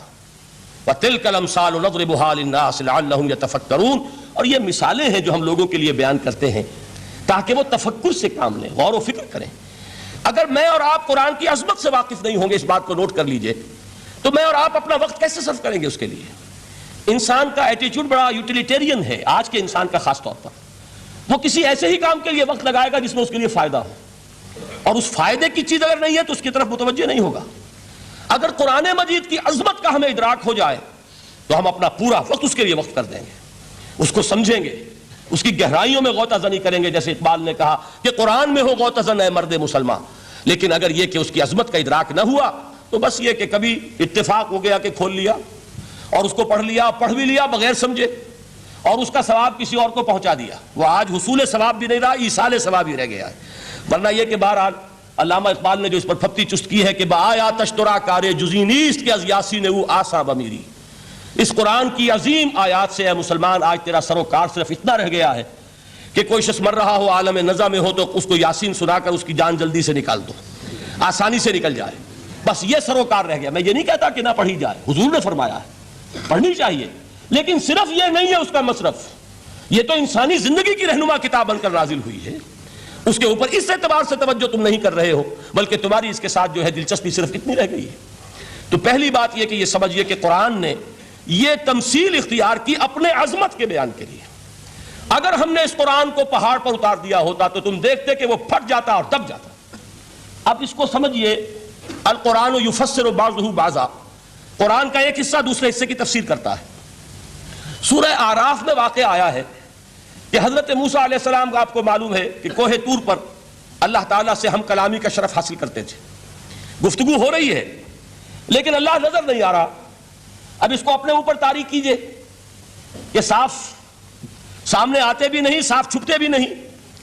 یہ جو صورتحال تھی کہ اگر کسی کی آپ آواز سن رہے ہیں، کلام سن رہے ہیں، سامنے نہیں آ رہا، تو آپ کے دل میں خواہش پیدا ہوگی کہ ذرا سا یہ پردہ بھی اٹھا دیا جائے، مجھے دیدار بھی حاصل ہو جائے۔ لہذا سورہ اعراف میں ہے جب کئی بار یہ شرف ہم کلامی حاصل ہوا اللہ سے، تو حضرت موسیٰ علیہ السلام نے بڑی ہمت سے کام لیا، بڑی جرت کی اور درخواست کر دی، رب ارنی انظر الیک، یہ جو پردہ بیچ میں حائل کیا ہوا ہے پروردگار، تو میرا شوق دیکھ، میرا اشتیاق دیکھ، تو مجھے ذرا دیدار بھی عطا ہو جائے۔ اس پر کیا بات کہی گئی؟ لن ترانی، موسیٰ تم مجھے ہرگز نہیں دیکھ سکتے، تم اس جسد ظاہری کے ساتھ، اس جسد مادی کے ساتھ، ان عنصری آنکھوں سے میرا دیدار نہیں کر سکتے۔ ولیکن انظر الی الجبل، دیکھو ہم تمہیں ایک مثال دیے دیتے ہیں، ذرا اس پہاڑ کی طرف دیکھو، ہم اپنی ایک تجلی اس پر ڈالیں گے۔ فَإِنِ اسْتَقَرَّ مَكَانَهُ فَسَوْفَ تَرَانِي، اگر وہ پہاڑ ہماری تجلی کو جھیل جائے، تحمل کر لے، تو تم بھی سوچنا کہ شاید ہمیں دیکھ سکو۔ اس کے بعد ہوا کیا؟ فَلَمَّا تَجَلَّى رَبُّهُ لِلْجَبَلِ جَعَلَهُ دَكًّا وَخَرَّ مُوسَىٰ صَعِقًا، جب اللہ تعالیٰ نے پہاڑ پر اپنی ایک تجلی ڈالی تو وہ پہاڑ جو ہے پھٹ گیا، اور موسیٰ، اب دیکھیے براہ راست تجلی موسیٰ پر نہیں ہے، یہ انڈائریکٹ مشاہدہ ہے تجلی ربانی کا کہ جو پہاڑ پر ہوئی ہے، اور پہاڑ کی جو کیفیت ہوئی ہے اس کے مشاہدے سے حضرت موسیٰ بے ہوش ہو کر گر گئے. وَصَعِقَ مُوسَىٰ خَرَّ مُوسَىٰ صَعِقًا. یہ ہے وہ مثال جو یہاں دی ہے قرآن کے لیے. لَوْ أَنزَلْنَا هَذَا الْقُرْآنَ عَلَىٰ جَبَلٍ لَرَأَيْتَهُ خَاشِعًا مُتَصَدِّعًا مِنْ خَشْيَةِ اللَّهِ. نتیجہ کیا نکلا؟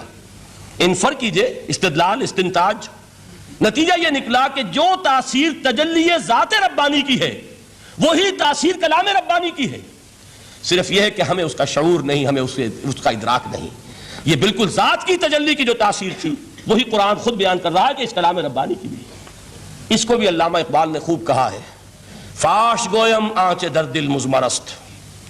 صاف کہہ دیتا ہوں جو کچھ میرے دل میں ہے، این کتابیں نیست چیزیں دیگر است. اسے کتاب نہ سمجھ بیٹھنا قرآن کو، یہ کتاب نہیں ہے، کچھ اور ہے.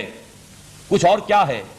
مثل حق پنہاؤ ہم پیداستو زندہ پائندہ گویاستو. یہ تو جیسے اللہ تعالیٰ کی ذات ہے، مثل حق، ذات حق سبحانہ و تعالیٰ کی طرح یہ زندہ ہے، پائندہ ہے. مثل حق پائندہ گویاستو، یہ جو ہے زندہ ہے، یہ متکلم ہے، کلام نہیں ہے. کل صفات ربانیہ جو ہیں ظاہر اور باطن، مثل حق پنہاؤ، ظاہر و پنہا، اور حی و قیوم جیسے اللہ کی ذات ہے، وہی صفات اس کلام کی ہیں. اور اس کے بعد وہ شعر آیا تھا جو میں پہلے سنا چکا ہوں، چوں بجاں در رفت جاں دیگر شود. جب یہ قرآن کسی انسان کے اندر سرایت کر جاتا ہے، اس کے دل پر نازل ہوتا ہے. دیکھیے یہ الفاظ آپ کو کہیں اور نہیں ملیں گے. میرے نزدیک جہاں علامہ اقبال اس دور میں قرآن کی عظمت کا سب سے بڑا ثبوت ہے، وہاں عظمت قرآنی کے سب سے زیادہ واقف اور اس کا سب سے زیادہ شعور رکھنے والے بھی علامہ اقبال ہیں. یہ الفاظ آپ کو کہیں نہیں مل سکیں گے کہ مثل حق پنہاؤ ہم پیداستو زندہ و پائندہ و گویاستو چوں بجاں در رفت جہاں دیگر شود جہاں چو دیگر شد جہاں دیگر شود. جب یہ انسانوں کے اندر سرایت کر جاتا ہے، ان کے اندر ایک انقلاب آ جاتا ہے، اور یہ اندر کا انقلاب ہے جو ایک عالمی انقلاب کا پیش خیمہ بنتا ہے. آپ آرڈیننس کے ذریعے سے نمازیں پڑھوائیں گے تو پھر نماز وہی پڑھی جائے گی جو آفس ٹائم میں آئے گی، باقی اور کیوں پڑھیں گے؟ وہ تو آرڈیننس کے ذریعے سے پڑھائی جا رہی ہے نا. اس کا حشر تو وہ ہوگا جو ہمارے ہاں دیکھا جا چکا ہے. اور اس وقت بھی اس زمانے میں نے یہ سنا ایک جگہ کہ کلاس 4 امپلائیز جو ہیں وہ شروع میں جب آرڈیننس نافذ ہوا تھا ہمارے ہاں تو دفتروں میں بڑا اہتمام ہوا، آفیسرز نے خاص طور پر بڑے اہتمام سے ظہر کی نماز پڑھنی شروع کی. لیکن مجھے بتایا گیا کہ کلاس 4 امپلائیز جو ہیں ہمارے، یہ ڈرائیورز ہیں، پی-انز ہیں، یہ کھڑے ہنستے رہتے ہیں، شریک نہیں ہوتے. میں نے ان سے کہا وہ اس لیے کہ انہیں معلوم ہے کہ آپ بھی تو یہی پڑھ رہے ہیں صرف نماز، باقی آپ کے ڈرائیور سے اور آپ کے خانسامہ سے یہ بات چھپی ہوئی نہیں ہے کہ عصر آپ نے بھی نہیں پڑھنی، یہ صرف زور ہے جو آپ پڑھ رہے ہیں. تو یہ اصل میں اندر کا انقلاب جب تک نہ آئے، باہر کا ٹھوسا ہوا انقلاب، وہ تو جب پریشر ہٹ جائے گا تبدیلی ختم ہو جائے گی. چوں بجاں در رفت جہاں دیگر شود، اندر انقلاب آئے. جب اندر تبدیلی ہو جائے گی اب انسان کا پورا وجود بدلے گا، پھر اس کے اندر سے تبدیلی جو ہے وہ ابھرے گی، اسے کسی خارجی دباؤ کی ضرورت نہیں ہوگی. جہاں چو دیگر شد جہاں دیگر شود. اور جب انسانی شخصیتوں کے اندر یہ انقلاب اندر سے آتا ہے تو پھر وہ عالمی انقلاب بنتا ہے. جیسے کہ محمد رسول اللہ کا انقلاب. واقعہ یہ ہے کہ اگر جوش کانسپیریسی، عبداللہ ابن سبا کی سازش اگر کامیاب نہ ہو گئی ہوتی اور مسلمانوں کے اندر آپس کا اختلاف اور سرپھٹول نہ ہو جاتا، جو حضرت عثمان کی شہادت، پھر حضرت علی کی شہادت رضی اللہ تعالی عنہما، اور حضرت علی کی دوران خلافت یہ آپس کے جو جنگیں ہوئی، جنگ جمل، جنگ صفین، جنگ نہروان، اگر یہ نہ ہوئی ہوتی تو جس سپیڈ کے ساتھ اور رفتار کے ساتھ انقلاب محمدی کی توسیع ہو رہی تھی علی صاحب الصلاۃ والسلام، کوئی طاقت دنیا میں نہیں تھی. اقبال نے اس کا بھی نقشہ کھینچا ہے کہ تھمتا نہ تھا کسی سے سیل رواں ہمارا. وہ سیل رواں تھا، کوئی روکنے والا نہیں تھا. انٹرنل سیبوٹاج وہ ہے کہ جس نے اس انقلاب کا راستہ روکا ہے. تو واقعہ یہ ہے کہ وہ اندرونی انقلاب حضور نے برپا کیا قرآن کے ذریعے صحابہ میں.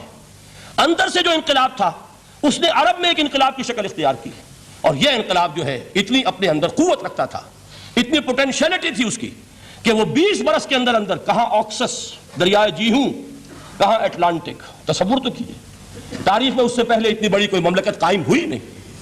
کہاں یمن اور کہاں ایشیائے کوچک، ایشیا مائنر، ٹرکی، یہاں سے وہاں اور وہاں سے یہاں. اتنی عظیم مملکت حضرت عثمان رضی اللہ تعالیٰ عنہ کے خلافت میں ہو چکی تھی. یہ بات اگر یہ چلتا معاملہ آگے تو کوئی قوت اب نہیں رہی تھی. سلطنت روما ختم ہو چکی تھی, سلطنت کسرا ختم ہو چکی تھی, پرخچے اڑ گئے تھے. اب کون سی طاقت رہ گئی تھی جو سیلاب کا راستہ روکتی؟ یہ وہ یہودی سازش ہے جس نے اندر سے سیبوٹاج کیا. بہرحال یہ ہے انقلاب محمدی کا طریقہ, اندر سے تبدیلی. اسی کو علامہ اقبال نے کہا ہے, تیرے ضمیر پہ جب تک نہ ہو نزول کتاب, گرہ کشا ہے نہ راضی نہ صاحب کشاف. یہ قرآن اب بھی تم ایسے محسوس کرو کہ جیسے تمہارے دل پر نازل ہو رہا ہے. اور مجھے یاد آیا امام ابن قیم رحمۃ اللہ علیہ, ان کا ایک بڑا پیارا جملہ ہے. وہ کہتے ہیں قرآن کے بعض پڑھنے والے ایسے ہیں کہ جب وہ قرآن کو پڑھتے ہیں تو یوں محسوس کرتے ہیں کہ قرآن مصحف میں لکھا ہوا نہیں ہے, ان کے اپنے دل کے اوپر کندہ ہے, دل کے اوپر سے پڑھ رہے ہیں. یعنی اتنی کامل مطابقت وہ محسوس کرتے ہیں, اپنی فطرت, ہیومن نیچر اور قرآن کے اندر اتنی مطابقت ہے. اس طرح وہ ٹیلی کرتے ہیں ایک دوسرے کے ساتھ کہ محسوس ہوتا ہے کہ وہ کتاب ان صفحات میں لکھی ہوئی نہیں ہے بلکہ لوح قلب پر لکھی ہوئی ہے کہ جہاں سے وہ انسان اسے پڑھ رہا ہے. تو پہلی بات تو قرآن مجید کی اس آیت کے حوالے سے اس پہلو سے ہمارے سامنے آئی کہ جو تاثیر ہے ذات ربانی کی تجلی کی, وہی تاثیر ہے اس قرآن مجید کی, بشرطے کہ ہمارے دل جو ہیں وہ کچھ اپنے اندر اس استعداد اور صلاحیت کو پیدا کر لیں. دوسرا مقام ہے سورہ یونس کا. اب کسی کلام کی عظمت کا دوسرا پہلو ہو سکتا ہے اس کی افادیت کے اعتبار سے, اس سے فائدہ کیا ہوگا نوع انسانی کے لیے. دیکھیے 2 آیات, یہ عظیم خزانے ہیں عظمت قرآن کے. سورہ یونس میں یا ایھا الناس, اے لوگو, قد جاءتکم موعظۃ من ربکم وشفاء لما فی الصدور وہدی ورحمۃ للمؤمنین. 4 الفاظ نوٹ کر لیجئے. اے لوگو, آ گئی ہے تمہارے پاس وہ چیز تمہارے رب کی طرف سے جو موعظہ ہے. موعظہ کسے کہتے ہیں؟ نصیحت. اس بات کو ذرا سمجھ لیجئے ترتیب کیا ہے. نصیحت اسے کہتے ہیں, جی رہا نہیں جا رہا, میں نے اس کی ترتیب بدلی ہوئی ہے. مجھے یاد دلایا ایک صاحب نے کہ سورہ رحمان کی ابتدائی آیات کا بیان تو رہ گیا, وہ رہا نہیں, میں نے پڑھا کسی اور ترتیب سے تھا, بیان کسی اور ترتیب سے کر رہا ہوں. پڑھنے میں 4, 2 اور 1, اور اب جو میں بیان کر رہا ہوں پہلے 1 آیت سورہ حشر کی جو بیان کی, اب 2 آیات ہیں سورہ یونس کی. لوگوں, تمہارے پاس آ گئی ہے تمہارے رب کی طرف سے موعظت, اور تمہارے سینوں کے اندر جو روگ ہیں ان کے لیے علاج.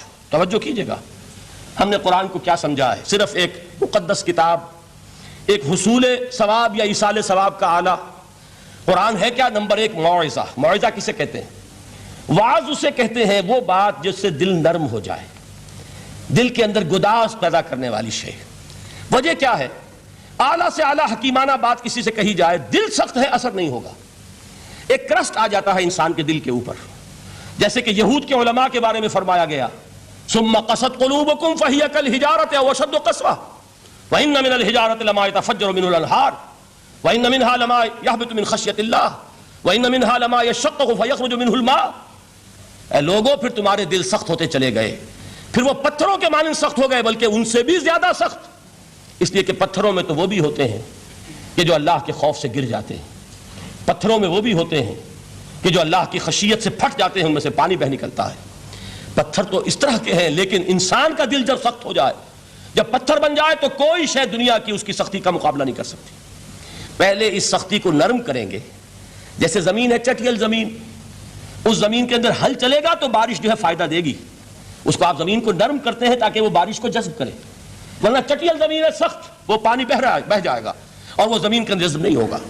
تو پہلا لفظ استعمال کیا موعظہ. یہ قرآن واعظ ہے, نصیحت ہے, دلوں کو نرم کرتا ہے, دلوں پر جو کرسٹ آ گیا ہے سخت اسے توڑتا ہے, اس میں ہل چلاتا ہے. پھر کیا کرتا ہے؟ پھر جب یہ جذب ہوتا ہے, شفاء لما فی الصدور, جو سینے کے روگ ہیں ان کے لیے شفا ہے. اب آپ غور کیجئے گا, علامہ اقبال نے انہی 2 اعتبارات سے مسلمانوں کا مرثیہ کہا ہے کہ مسلمانوں نے اس قرآن کو نہ موعظہ کے لیے استعمال کیا اور نہ تزکیہ نفس کے لیے استعمال کیا, بلکہ اس کو تو صرف بنا لیا ہے وہ جان آسانی سے نکالنے کا نسخہ یا ایصال ثواب کا آلہ. چنانچہ کہتے ہیں واعظ کے لیے واعظ دستاں زن و افسانہ بند. واعظ جو ہیں ہمارے داستانے کہتے ہیں, افسانے کہتے ہیں, قصے کہتے ہیں, لطیفے کہتے ہیں. معنی او پست و حرف او بلند, اس کے بیان میں معنی تو ہوتے ہیں بہت ہی گھٹیا, نیچے کے پست, الفاظ کا شکو ہوتا ہے, الفاظ بہت اونچے ہوتے ہیں. از خطیب و دیلمی گفتارے ہو با ضعیف و شاذ و مرسل کارے ہو. سارا واعظ و نصیحت جو ہو رہا ہے وہ ضعیف حدیثوں کے ذریعے سے، ضعیف روایات بخاری کی ہو، مسلم کی ہو، ترمذی کی ہو، ابن ماجہ کی ہو. کہاں خطیب بغدادی اور دیلمی وہ کتابیں کہ جن کی کوئی سند نہیں ہے، وہاں کی روایات کے ذریعے سے لوگوں کو تذکیر کرنے کی کوشش کر رہے ہیں. با ضعیف و شاذ و مرسل کارے ہو، ضعیف روایات، شاذ روایات، مرسل روایات جن کا سلسلہ روایت محمد الرسول اللہ تک متصل نہیں ہے، اس کے ذریعے سے کر رہے ہیں. حالانکہ موعظہ، سب سے بڑا موعظہ یہ قرآن تھا. قرآن کہتا ہے خود فذکر بالقرآن من یخاف وعید. اے محمد صلی اللہ علیہ وسلم آپ اس قرآن کے ذریعے نصیحت کیجئے. یہ قرآن ہے جو دلوں کی سختی کو ختم کرے گا، گداز پیدا کرے گا. دوسری طرف علامہ اقبال کیا کہتے ہیں کہ جہاں تک ہمارے ہاں جو بھی تصوف کے معروف حلقے ہیں، صوفیاء حق کی بات نہیں کہہ رہا، وہاں قوالی ہو رہی ہوگی تو حال آ جائے گا. صوفی پشمینہ پوش حال مست، از شراب نغمہ قوال مست. قوال سے جو کچھ مل رہا ہے، حال آ رہا ہے، مستی آ رہی ہے، کیف اور سرور حاصل ہو گیا ہے. صوفی پشمینہ پوش حال مست، از شراب نغمہ قوال مست. لیکن یہ کہ اس کی محفل میں درنمی سازد بقرآن محفلش، اس کی محفل میں قرآن کا کہیں گزر نہیں ہے. جبکہ محمد الرسول اللہ صلی اللہ علیہ وسلم کی بھی ایک محفل ہوتی تھی، محفل سماع. وہ محفل سماع کیا تھی؟ حضور صحابہ سے فرمائش کر کر کے قرآن سنتے تھے. حضرت عبداللہ ابن مسعود رضی اللہ تعالیٰ عنہ کی روایت موجود ہے کہ مجھے ایک مرتبہ حکم دیا حضور نے کہ قرآن سناؤ. میں نے عرض کیا حضور آپ کو سناؤں؟ آپ پر تو نازل ہوا ہے. حضور نے فرمایا نہیں، مجھے کسی اور سے سن کر کچھ اور لطف حاصل ہوتا ہے. اب امتثال امر میں حضرت عبداللہ ابن مسعود رضی اللہ تعالیٰ عنہ نے سورہ نساء پڑھنی شروع کی. 41ویں آیت پر پہنچے. چشم تصور سے دیکھیے کہ حضور بھی تشریف فرما ہے، صحابہ کرام کی محفل ہے، اور صحابہ کیسے بیٹھا کرتے تھے ادب کے ساتھ. ایک روایت میں الفاظ آئے ایسے بیٹھتے تھے ساکت و سامت ہو کر، بالکل خاموش، سکون، ساکن اور ساکت و سامت، کہ جیسے ان کے سروں پر پرندے بیٹھے ہیں کہ ذرا جنبش کریں گے تو پرندہ اڑ جائے گا، اس ادب کے ساتھ. تو وہ محفل جو ہے حضور صلی اللہ علیہ وسلم کی، اور ایک صحابی حضرت عبداللہ ابن مسعود گردن نیچی کیے ہوئے ہیں اور قرآن پڑھتے چلے جا رہے ہیں. جب اس آیت پر پہنچے فَكَيْفَ إِذَا جِئْنَا مِن كُلِّ أُمَّةٍ بِشَهِيدٍ وَجِئْنَا بِكَ عَلَىٰ هَٰؤُلَاءِ شَهِيدًا. کیا ہوگا اس دن جس دن کہ ہم ہر امت پر ایک گواہ کھڑا کریں گے، اور اے نبی آپ کو گواہ بنا کر لائیں گے ان کے خلاف. آپ کو یہ ٹیسٹیفائی کرنا ہوگا کہ اللہ تیرا جو کلام میرے پاس آیا تھا میں نے پہنچا دیا تھا، اب ان کی ذمہ داری ہے. They are accountable, they are responsible. اس پر حضور نے فوراً فرمایا حسبک حسبک، بس کرو بس کرو. اور حضرت عبداللہ ابن مسعود فرماتے ہیں کہ میں نے جب نگاہ اٹھا کر دیکھا حضور کے آنکھوں سے آنسو روا تھے. یہ ہے سماع، یہ محفل سماع ہے. کاش کہ اللہ تعالی ہمیں اس کی توفیق عطا فرمائے. یہ ہے مسنون محفل سماع. اس قرآن کے اندر وہ گداز ہے. آیا کہ نہیں 7ویں پارے کے بالکل آغاز میں وَإِذَا سَمِعُوا مَا أُنزِلَ إِلَى الرَّسُولِ تَرَىٰ أَعْيُنَهُمْ تَفِيضُ مِنَ الدَّمْعِ مِمَّا عَرَفُوا مِنَ الْحَقِّ يَقُولُونَ رَبَّنَا آمَنَّا فَاكْتُبْنَا مَعَ الشَّاهِدِينَ. تو یہ ہے دوسری چیز کہ در حقیقت تزکیہ نفس کا ذریعہ یہ قرآن ہے. سینوں میں جو روگ ہیں، حب دنیا، حب مال، حب شہرت، حب اقتدار، جس کو کہ ایڈلر کہتا ہے دی ارج ٹو ڈومینیٹ، میرا غلبہ ہو، میرا تسلط ہو، میں نمایاں ہو جاؤں، میری حکومت بن جائے، اختیار میرے ہاتھ میں آ جائے، دی ارج ٹو ڈومینیٹ. یہ ساری ارجز ہیں ہماری در حقیقت جس سے فساد رونما ہے. یہ حب مال ہے جس کی وجہ سے ہمارے اندر تنافس ہے. الہاکم التکاثر حتی زرتم المقابر. یہ کثرت اور بہتات کی طلب تمہیں غافل کیے رکھتی ہے یہاں تک کہ قبروں تک جا پہنچتے ہو. آنکھ انسان کی کھل نہیں پاتی. جس کے پاس 10 نسلوں کے لیے کھانے کو موجود ہے اس کی بھی حرص جو ہے اور مزید کا لالچ جو ہے وہ ختم نہیں ہوتا. یہ چیزیں ہیں اصل روگ. ان دلوں کے روگوں کا اور سینوں کے اندر کے ان امراض کا علاج قرآن ہے. یا ایھا الناس قد جاءتکم موعظۃ من ربکم وشفاء لما فی الصدور. اب جب یہ دو چیزیں ہو جائیں گی، اب تیسرا لفظ ہے ہدن. ہدایت بیکار ہے جب تک دل میں گداز نہ ہو. ہدایت بیکار ہے جب تک کہ نیت درست نہ ہو. کوئی شخص بڑا عالم ہے لیکن اپنے علم کو اس نے ذریعہ بنایا ہے دنیا کمانے کا، تو در حقیقت یہ قرآن اس کے حق میں ہدایت نہیں ہے، اس کے حق میں عذاب خدا بندی کا ذریعہ بن رہا ہے. حضور نے خود فرمایا القرآن حجت لک و علیک. یہ قرآن یا تمہارے حق میں حجت ہے یا تمہارے خلاف حجت بنے گا قرآن کے قیامت کے دن.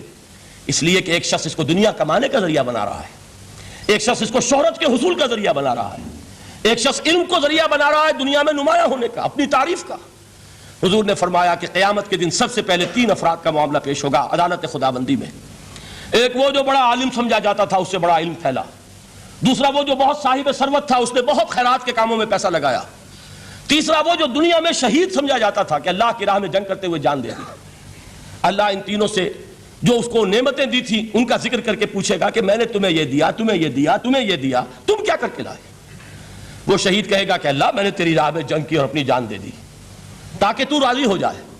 اللہ فرمائے گا کذبتا، تو نے جھوٹ بولا، انک قد قاتلت لان یقال جریء، تو نے تو یہ جنگ اس لیے کی تھی کہ کہا جائے کہ بڑا جری ہے، بڑا بہادر ہے۔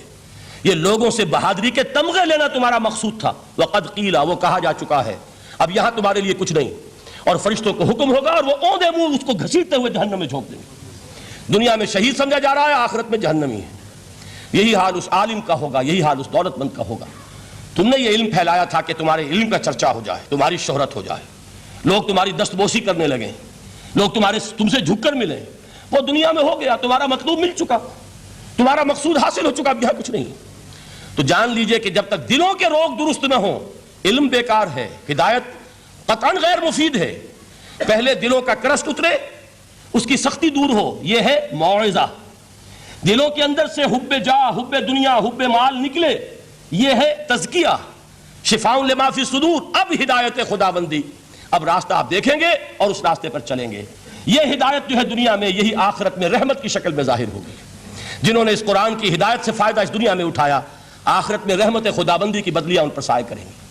ایک حدیث میں تو باقاعدہ الفاظ آئے ہیں کہ سورہ بقرہ اور سورہ آل عمران یہ 2 بدلیوں کی صورت میں ظاہر ہوں گی میدان حشر میں، اور ان لوگوں پر سایہ کریں گی کہ جن کو ان سے بڑی محبت تھی۔ یہ 4 الفاظ نوٹ کر لیجئے اسی ترتیب کے ساتھ۔ یا ایھا الناس قد جاءتکم موعظۃ من ربکم وشفاء لما فی الصدور وہدی ورحمۃ للمؤمنین قل بفضل اللہ وبرحمتہ، اے نبی کہہ دیجئے یہ اللہ کا بڑا فضل ہے، لوگوں سمجھو، اس کی بڑی رحمت کا ظہور ہوا ہے اس قرآن کی شکل میں۔ اس کی رحمت کا مظہر عتم قرآن ہے، اس کے فضل کا سب سے بڑا ثبوت قرآن ہے۔ فبذالک فلیفرحوا، اس پر انہیں خوشیاں منانی چاہیے۔ اترانا ہے تو اس پر اترائیں کہ اتنی بڑی دولت ہمارے پاس ہے، اتنا بڑا احسان ہے جو اللہ نے ہم پر کیا ہے۔ فبذالک فلیفرحوا هو خیر مما یجمعون، جو چیزیں یہ جمع کرنے کی فکر کر رہے ہیں ان سے کہیں زیادہ قیمتی یہ قرآن ہے۔ کاش کہ یہ 2 آیات تھی ہمارے قلب کے اوپر، یہ کندہ ہو جائیں۔ پہلی بات میں نے عرض کی تھی، اس کا شعور ہر ایک کے لیے ممکن نہیں، اس کا باطن بیدار ہو چکا ہو۔ لو انزلنا هذا القرآن على جبل لرأيته خاشعا متصدعا من خشیۃ اللہ، جن کی ارواح بیدار ہو چکی ہوں وہ قرآن کی اس تاثیر کو محسوس کریں گے۔ لیکن یہ دوسری چیز ہے کہ جو ہمارے لیے پریگمیٹک پہلو سے، عملی اعتبار سے، افادے کے اعتبار سے، یہ 4 الفاظ اور رحمت اور فضل خدابندی کا سب سے بڑا مظہر، اور خوشیاں مناؤ کہ اللہ کی یہ نعمت تمہارے پاس موجود ہے۔ اب وہ تیسرا مقام ہے سورہ رحمان کا، بڑی چھوٹی چھوٹی آیات۔ آپ نے سنا ہوگا حضور نے سورہ رحمان کے بارے میں فرمایا ہے، سورۃ الرحمان عروس القرآن۔ یہ سورہ رحمان جو ہے یہ قرآن کی دلہن ہے۔ جیسے دلہن کو آپ خوشنما لباس پہناتے ہیں، آراستہ پیراستہ، اس کو گہنے اور اس کو زیور پہناتے ہیں، تو جس طریقے سے سجاتے ہیں آپ دلہن کو، اللہ تعالیٰ نے ایک سورت قرآن مجید میں ایسی رکھی ہے سورہ رحمان کہ اسے خوب سجایا ہے۔ اس میں الفاظ کا در و بست، اس کا اپنا ایک ڈیوائن میوزک ہے۔ وہ تو اللہ تعالیٰ قراء جو ہے، خاص طور پر مصر کے قراء، اللہ تعالیٰ ان پر رحمت نازل فرمائے، ان کی خطاؤں سے درگزر کرے۔ جس طرح قرآن کے انٹرنسک میوزک کو انہوں نے واضح کیا ہے۔ واقعہ یہ ہے کہ اگر یہ لوگ نہ ہوتے، شیخ عبد الباسط محمد عبد الصمد، شیخ محمود خلیل الحصری، یہ لوگ کہ جنہوں نے قرآن کے اس غنا، میوزک، یہ لفظ جو ہے آپ حیران نہ ہو کہ میں یہ کوئی شاید توہین کر رہا ہوں قرآن کی، حضور نے یہ لفظ استعمال کیا ہے، تغنو، اس قرآن کو اچھی سے اچھی خوشلہانی کے ساتھ پڑھو۔ من لم یتغن بالقرآن فلیس منا، جو قرآن کو بہتر سے بہتر انداز میں، اچھی سے اچھی آواز میں، خوشلہانی کے ساتھ پڑھنے کی کوشش نہیں کرتا، وہ ہم میں سے نہیں ہے۔ بلکہ ایک مرتبہ حضور رات کے وقت آپ گشت پر تھے اپنے ساتھیوں کے حالات معلوم کرنے کے لیے۔ حضرت ابو موسیٰ اشعری رضی اللہ تعالیٰ عنہ ایک صحابی ہیں، ان کے گھر کے پاس سے گزر ہوا، وہ رات کو تہجد پڑھ رہے تھے، کھڑے ہوئے کیف کے عالم میں قرآن تلاوت کر رہے ہیں۔ حضور کو بہت پسند آئی ان کی قرات، کافی دیر تک وہاں کھڑے سنتے رہے۔ اب انہیں کیا پتا کون سن رہا ہے، بالکل اسی طرح سمجھ لیجئے، ایک بات یاد آئی ہے، حضور فرماتے ہیں کہ جس طرح کان لگا کر اللہ قرآن کو سنتا ہے کسی چیز کو نہیں سنتا. ہمیں نظر نہیں آتا نا، ہمیں معلوم نہیں ہے، ہم قرآن پڑھ رہے ہیں تو سننے والا کون ہے؟ سب سے زیادہ کان لگا کر خود اللہ. یہاں اس لیے مجھے یاد آیا کہ ابو موسیٰ اشعری کو کیا پتا تھا کہ کون سن رہا ہے. وہ اپنی کیفیت میں نماز میں تہجد میں قرآن کی تلاوت کر رہے تھے، اور ظاہر بات ہے ان کے گھر ایکڑوں میں بنے ہوئے نہیں تھے، ایک ایک کمرہ، ایک ایک کوئی حجرہ، ایسے ہی تو گھر تھے نا صحابہ کے. لہذا حضور پاس سے گزرے، آواز آئی، کافی دیر سنتے رہے. اس کے بعد آپ تشریف لے گئے، صبح فجر میں ملاقات ہوئی تو حضور نے تحسین کے انداز میں فرمایا، یا ابا موسیٰ انک قد اوتیت مزمارا من مزامیر آل داؤد. اے ابو موسیٰ، تمہیں تو آل داؤد کے سازوں میں سے ایک ساز اللہ نے عطا فرما دیا ہے. جس طرح حضرت داؤد، لہن داؤدی مشہور ہے کہ جب وہ پچھلے پہر رات کو حمد کے ترانے الاپتے تھے، قرآن میں ہے کہ پرندے شامل ہو جاتے تھے ساتھ، اور پہاڑ وجد میں آتے تھے، پہاڑ بھی ان کے ساتھ شریک ہوتے تھے. تو جس طرح کا اللہ نے ان کو لہن عطا فرمایا تھا، حضور نے تحسین کے انداز میں فرمایا، ہے ابو موسیٰ اشعری، اللہ نے تمہیں بھی آل داؤد کے سازوں میں سے ایک ساز عطا فرمایا. بہرحال قرآن مجید کا جو یہ میوزک ہے، قرآن کے الفاظ کا جو حسن ہے، جہاں تک حسن معنوی ہے وہ تو ہر لفظ میں ہے، لیکن یہ حسن ظاہری، حسن صوتی، حسن لفظی، یہ اپنے کلائمیکس پر آپ کو نظر آئے گا سورہ رحمان میں. لیکن قرآن میں یہ سورت اس اعتبار سے بھی ممتاز ہے، اس کی 4 آیات پر ذرا توجہ کریں گے، عجیب حقائق سامنے آئیں گے. جہاں یہ قرآن مجید کے حسن صوت اور حسن لفظی کی معراج ہے، وہیں اس کی پہلی 4 آیات میں 4 چوٹی کی چیزوں کا ذکر ہے، سب سے اونچی چیزیں. پہلی آیت کیا ہے؟ الرحمن. ایک آیت ہو گئی. رحمان کیا ہے؟ اللہ کا نام ہے. کبھی آپ نے غور کیا اللہ کے ناموں میں سب سے پیارا نام کون سا ہوگا؟ رحمان. کیوں؟ اس کا مادہ کیا ہے؟ رحمت. ہمیں سب سے بڑھ کر جس چیز کی ضرورت ہے وہ کیا ہے؟ رحمت خداوندی. نام اچھی طرح سن لیجئے اس حضور کے قول کو. حضور فرماتے کوئی شخص جنت میں مجرد اپنے عمل کی بنیاد پر داخل نہیں ہو سکے گا جب تک کہ رحمت خداوندی دستگیری نہ کرے. کسی صحابی نے بڑی ہمت اور جرأت کا ثبوت دیا کہ پوچھ لیا، کیا حضور آپ بھی؟ جب آپ نے فرمایا کوئی شخص داخل نہیں ہو سکتا جنت میں محض اپنے عمل کی بنیاد پر جب تک کہ رحمت خداوندی جو ہے وہ دستگیری نہ فرمائے. پوچھا گیا کیا آپ بھی؟ آپ نے فرمایا ہاں میں بھی.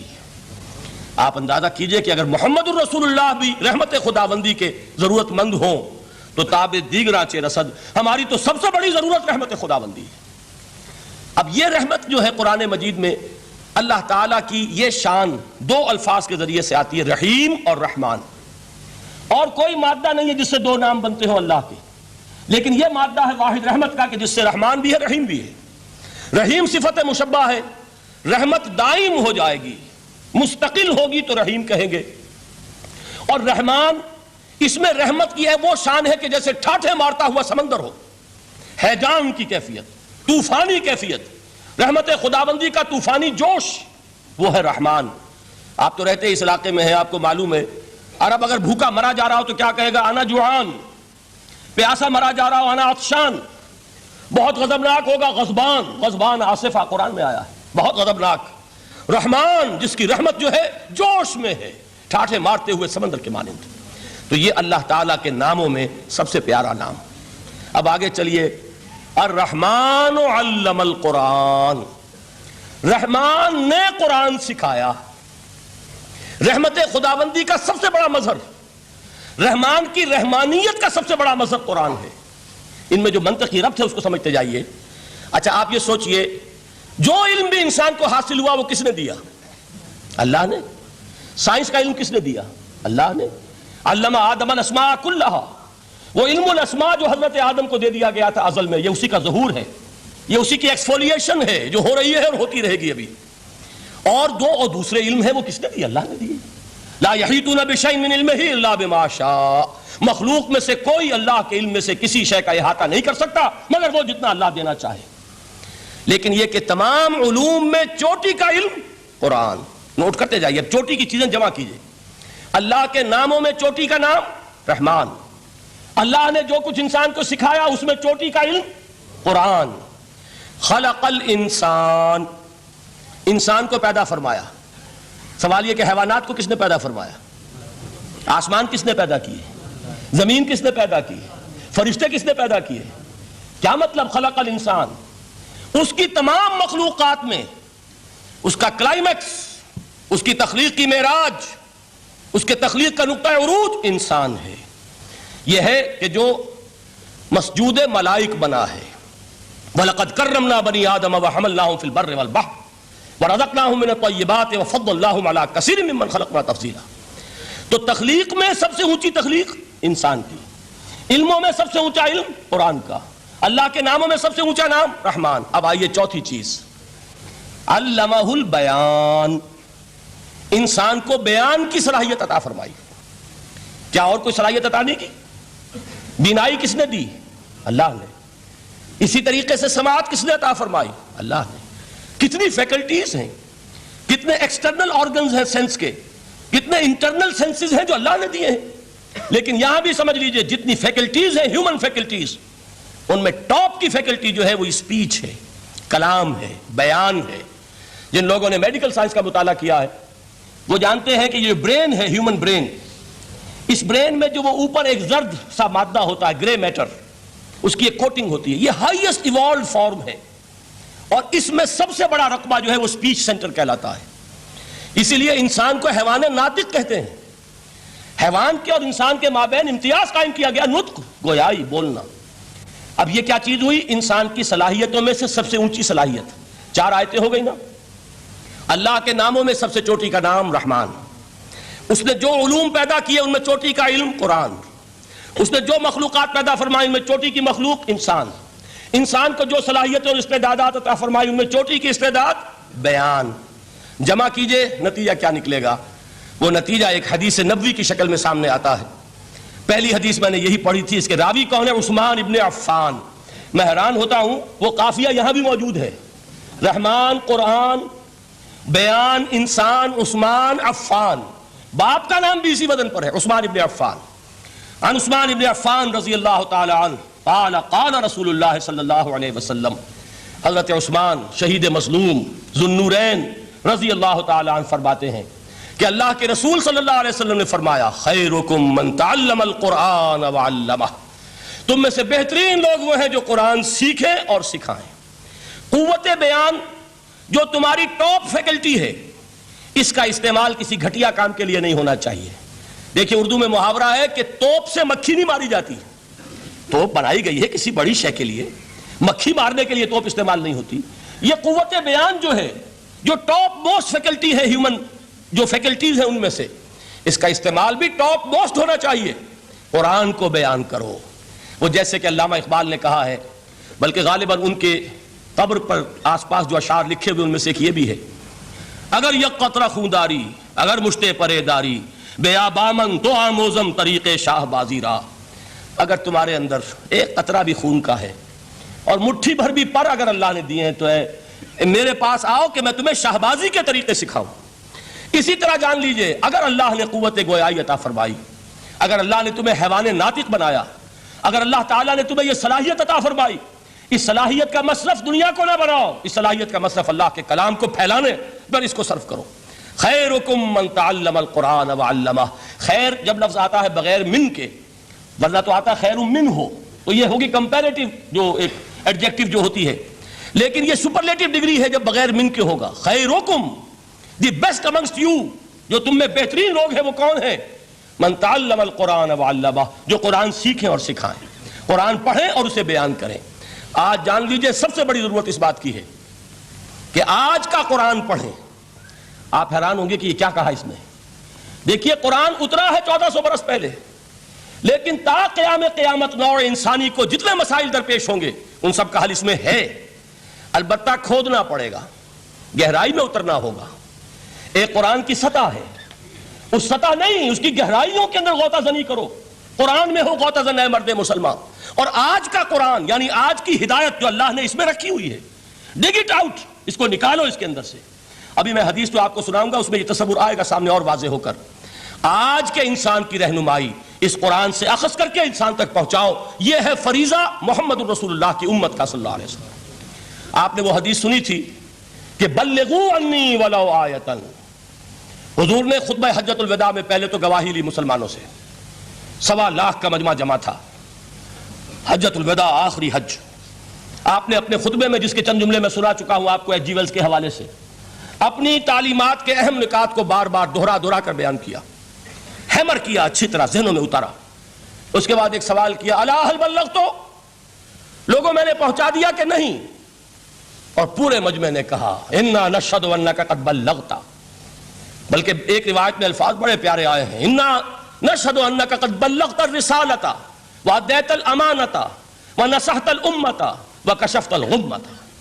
ہاں حضور، ہم گواہ ہیں، آپ نے امانت ادا کرنے کا حق ادا کر دیا، رسالت کے فرائض کا حق ادا کر دیا، امت کی خیر خواہی کا حق ادا کر دیا، اور آپ نے گمراہی کے پردوں کو چاک کر دیا، اندھیروں کو چاک کر دیا۔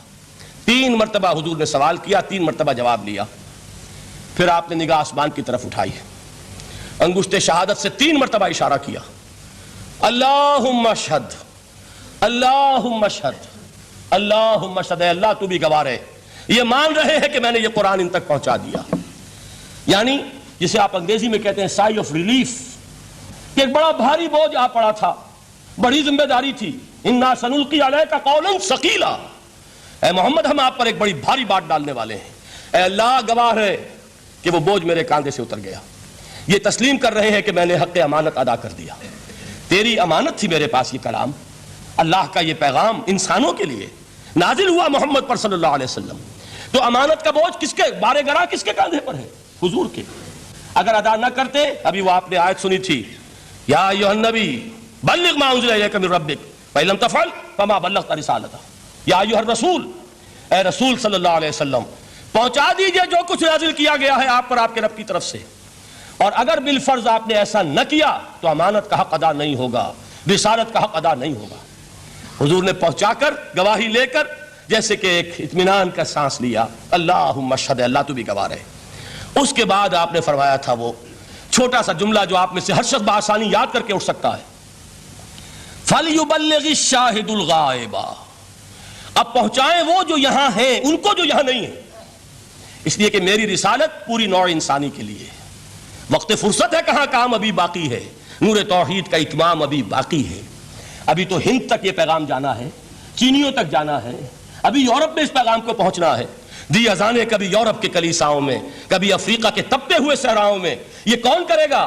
اے امت محمد، یہ ذمہ داری اب تمہاری ہے صلی اللہ علیہ وسلم۔ اسی کو آپ نے مزید تاکیداً فرمایا، بلغوا انی ولو آیۃ، میرا کوئی امتی بھی اس سے بالکل فارغ نہ رہ جائے، بالکل محروم نہ رہے، ایک آیت بھی پہنچا سکتا ہو تو پہنچائے۔ یہ ہے وہ ذمہ داری کہ جو اس حدیث کی روح سے خیرکم من تعلم القرآن وعلمہ، ایک ہوتا ہے ذمہ داری کو ایک بوجھ کی حیثیت سے، ایک فرض کی حیثیت سے بیان کرنا، یہاں ہے تشویق اور ترغیب کا انداز۔ کون نہیں چاہتا کہ میں بہتر سے بہتر کیریئر اختیار کروں؟ کون نہیں چاہتا کہ میری زندگی اعلیٰ سے اعلیٰ ہو؟ کون نہیں چاہتا کہ میرا وقت جو ہے اس کی بڑی سے بڑی قیمت مجھے ملے؟ کاش کہ ہمیں معلوم ہوتا کہ قرآن کا سیکھنا اور سکھانا کتنا اعلیٰ کیریئر ہے، کاش کہ ہمیں معلوم ہوتا کہ قرآن کی تبلیغ اور دعوت، اس میں جو لمحہ گزر رہا ہے وہ کتنا قیمتی ہو گیا ہے، اس کا کتنا بڑا جو ثواب اللہ کے ہاں ملنا ہے۔ تو خیرکم من تعلم القرآن وعلمہ، تم میں سے بہترین لوگ وہ ہیں جو قرآن سیکھیں اور سکھائیں۔ دوسری حدیث حضرت عمر سے مروی ہے رضی اللہ تعالیٰ عنہ، یہ پہلی روایت متفق علیہ تھی، بخاری اور مسلم دونوں میں موجود ہے، دوسری روایت صحیح مسلم کی ہے۔ حضرت عمر فرماتے ہیں، قال قال رسول اللہ صلی اللہ علیہ وسلم، ان اللہ یرفع بہذا الکتاب اقواما ویضع بہ آخرین، اللہ اب اس کتاب کے ذریعے قوموں کو اٹھائے گا اور اسی کو ترک کرنے کے باعث رسوا کر دے گا۔ یہ ہے اب ابد الآباد تک کے لیے، خاص طور پر مسلمانوں کے لیے اللہ تعالیٰ کا یہ قانون۔ اس کتاب کو لے کر اٹھیں گے سربلند ہوں گے، اس کتاب کو پیٹھ دکھائیں گے ذلیل کر دیے جائیں گے۔ یہ گویا کہ اب امت مسلمہ کی قسمت جو ہے وہ تلے گی اس کتاب کی میزان میں، اسی میں طے ہوگا کہ ان کے لیے عروج ہو یا زوال ہو۔ اسی کو وہ جواب شکوہ میں علامہ اقبال نے سادہ ترین الفاظ میں کہا تھا، وہ زمانے میں معزز تھے مسلمان ہو کر اور تم خوار ہوئے تاریک قرآن ہو کر۔ فارسی میں اسی کو مفہوم کو جو ادا کیا ہے جس خوبصورتی سے، اس کا تو جواب نہیں ہے کہ اے مسلمان خار از مہجوری قرآن شدی، تم جو ذلیل و خوار ہو گئے ہو دنیا میں۔ ایک سوال شاعر نے کبھی کیا تھا نا، بڑا پیارا سوال تھا، ہے آج کیوں ذلیل کہ کل تک نہ تھی پسند گستاخی فرشتہ ہماری جناب میں۔ بڑا پیارا سوال ہے، جواب علامہ اقبال دے رہے ہیں، خار از مہجوری قرآن شدی، قرآن سے لا تعلق ہونے کی بنیاد پر تم ذلیل و رسوا ہوئے ہو۔ شکوہ سنجے گردش دوراں شدی، گردش دوراں اور گردش فلک اور فلک ناہنجار اور فلک کج رفتار، اس کو خامخواہ گالیاں دے رہے ہو، اس کا خامخواہ شکوہ کر رہے ہو، شکایت کر رہے ہو، یہ تو ہے باد سبائی ہما آوردہ تست، یہ تمہارے اپنے کرتوتوں کی سزا ہے جو تمہیں مل رہی ہے۔ تم نے قرآن کو پیٹھ دکھائی، تم ذلیل و رسوا کر دیے گئے۔ خار از مہجوری قرآن شدی، شکوہ سنجے گردش دوراں شدی، اے چو شبنم بر زمیں افتندئی، در بغل داری کتاب زندئی، اے وہ قوم جو شبنم کی طرح زمین پر پڑی ہے، اغیار اسے پاؤں تلے روند رہے ہیں، جیسے آپ صبح کو سیر کرنے نکلتے ہیں، سبزے پر پڑی ہوئی شبنم اسے آپ روندتے ہیں اپنے قدموں تلے۔ اے امت محمد، آج تو دنیا کی قوموں کے سامنے اسی طرح پابال ہے، سرنگوں ہے، لیکن ہوش میں آ کہ تیری بغل میں وہ کتاب زندہ موجود ہے، وہ کتاب زندہ جس نے کہ دنیا میں یہی جزیرہ نما عرب، وحشی لوگوں کا مسکن، نہ یہاں علم، نہ یہاں تمدن، نہ یہاں تہذیب، نہ یہاں تنظیم، کوئی ڈسپلن نہیں، کوئی حکومت نہیں، کوئی تہذیب نہیں، کچھ نہیں، تاریکیاں ہی تاریکیاں۔